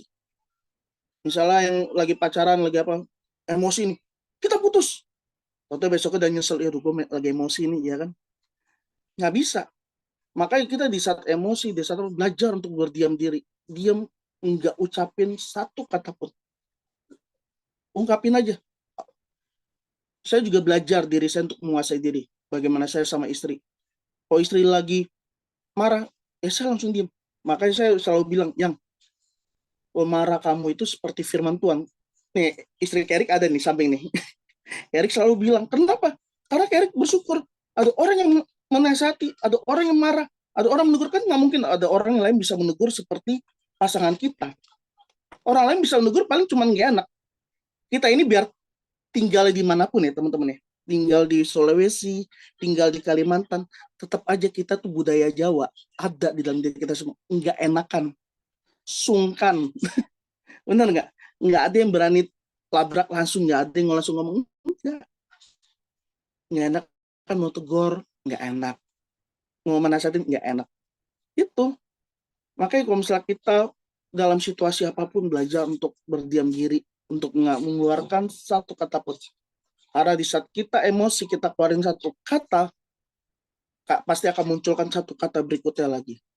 Satu kata berikut yang ketiga, itu akan membuat luka yang sangat dalam, percayalah. Dan itu akan menjadi bom waktu dalam kehidupan kita. Apalagi kita yang udah berumah tangga nih teman-teman. Satu kata itu akan menjadi goresan sejarah. Akan diingat. Cewek itu, wanita itu diciptakan bisa mengingat sedetail-detailnya. Cowok itu nggak bisa ingat. Ya kan? Kalau cowok udah gitu, kapan gue ngomong? Kapan saya ngomong? Kalau cewek itu bisa tahu kamu tuh ngomongnya gini, tanggal segini kamu pas di sini. Kamu pakai itu. Tuh istri Keri ketawa kan? Benar ya yang iya kan? Akan ingat nih. Samping Keri bilang iya. Dia akan ingat.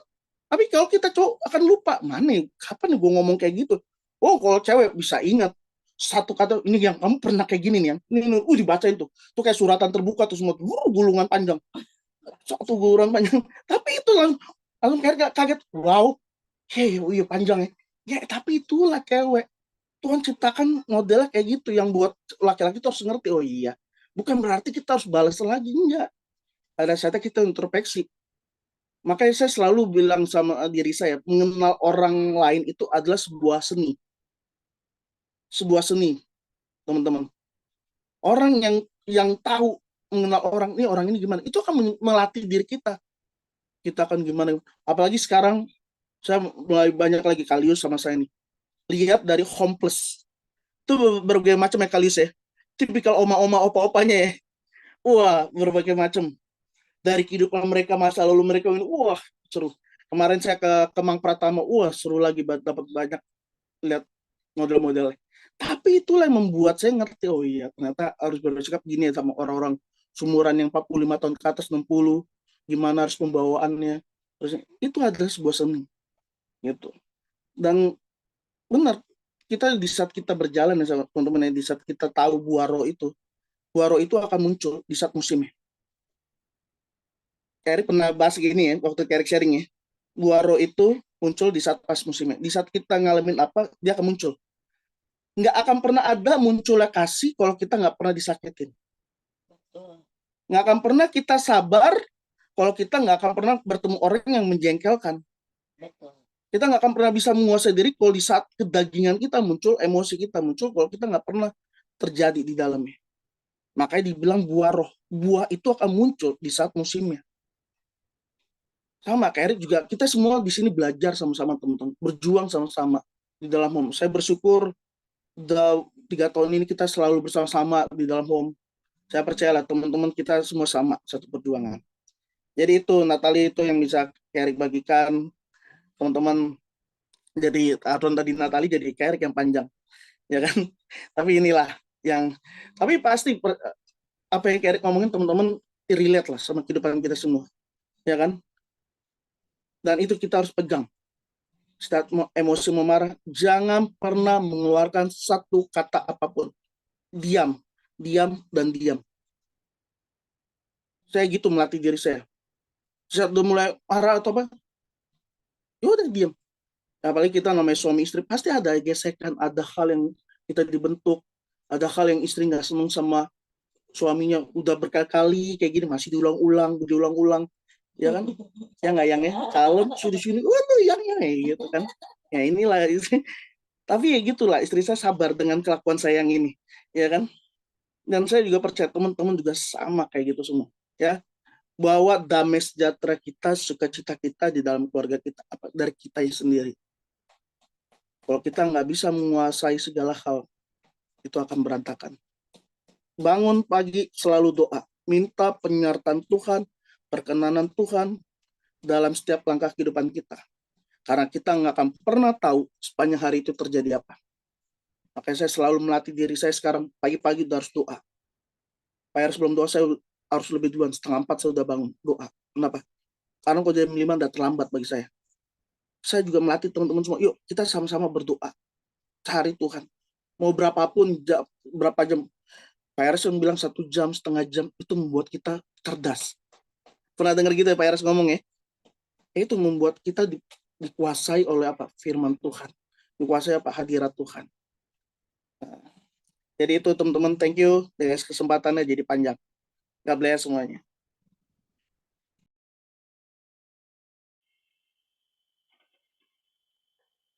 Oke, Kan. Kak Andri masih apa? Bisa bergabung?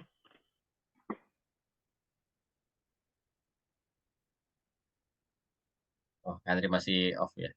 Ya, nih. Oh, ini aku tadi ada, maaf Kak, aku tadi ada di WA Kak Andri, udah coba 3 kali gabung, tapi masih putus-putus katanya. Terus ya. Ya, Jadi oke deh. mungkin kalau masih kurang bagus, bisa diambil alih aja mungkin untuk closingnya sama Kak Erik atau sama yang lain. Oke. Kalau gitu karena kamu Nik yang bersuara, kamu Nik deh yang doa penutup. Ya, jangan. Kalau kamu Nik kan udah tadi udah pujian, nggak boleh. Kamu Nik udah pujian ya. Ya, jadi karena udah malam juga ya. Takutnya dia mau tidur kalian udah jam berapa nih? Jam 11 di sana ya. Jam 11. Jadi kita sudahi hari ini ya. Terima kasih buat kesetiaannya ya. Walaupun ini sudah menjelang mau liburan yang mau Imlek, walaupun saya tahu nih jarang ya Imlek di sini ya. Besok masih yang kerja ya, masih ada yang kerja, saya juga kerja gitu. Jadi biasanya kalau apa kejepit saya libur panjang, tapi tahun ini agak berbeda. Jadi kejepitnya nggak dibikin libur panjang. Karena katanya anak-anak sekolah nggak pada libur. Jadi kemarin waktu meeting awal tahun, kita nggak usah libur, kita masuk aja percuma kita libur, anak-anak sekolah nggak libur. Jadi kita masuk, ternyata anak sekolah libur semua hari ini. Jadi pada menyesal semua dengan keputusannya. Oke, ntar saya Bukannya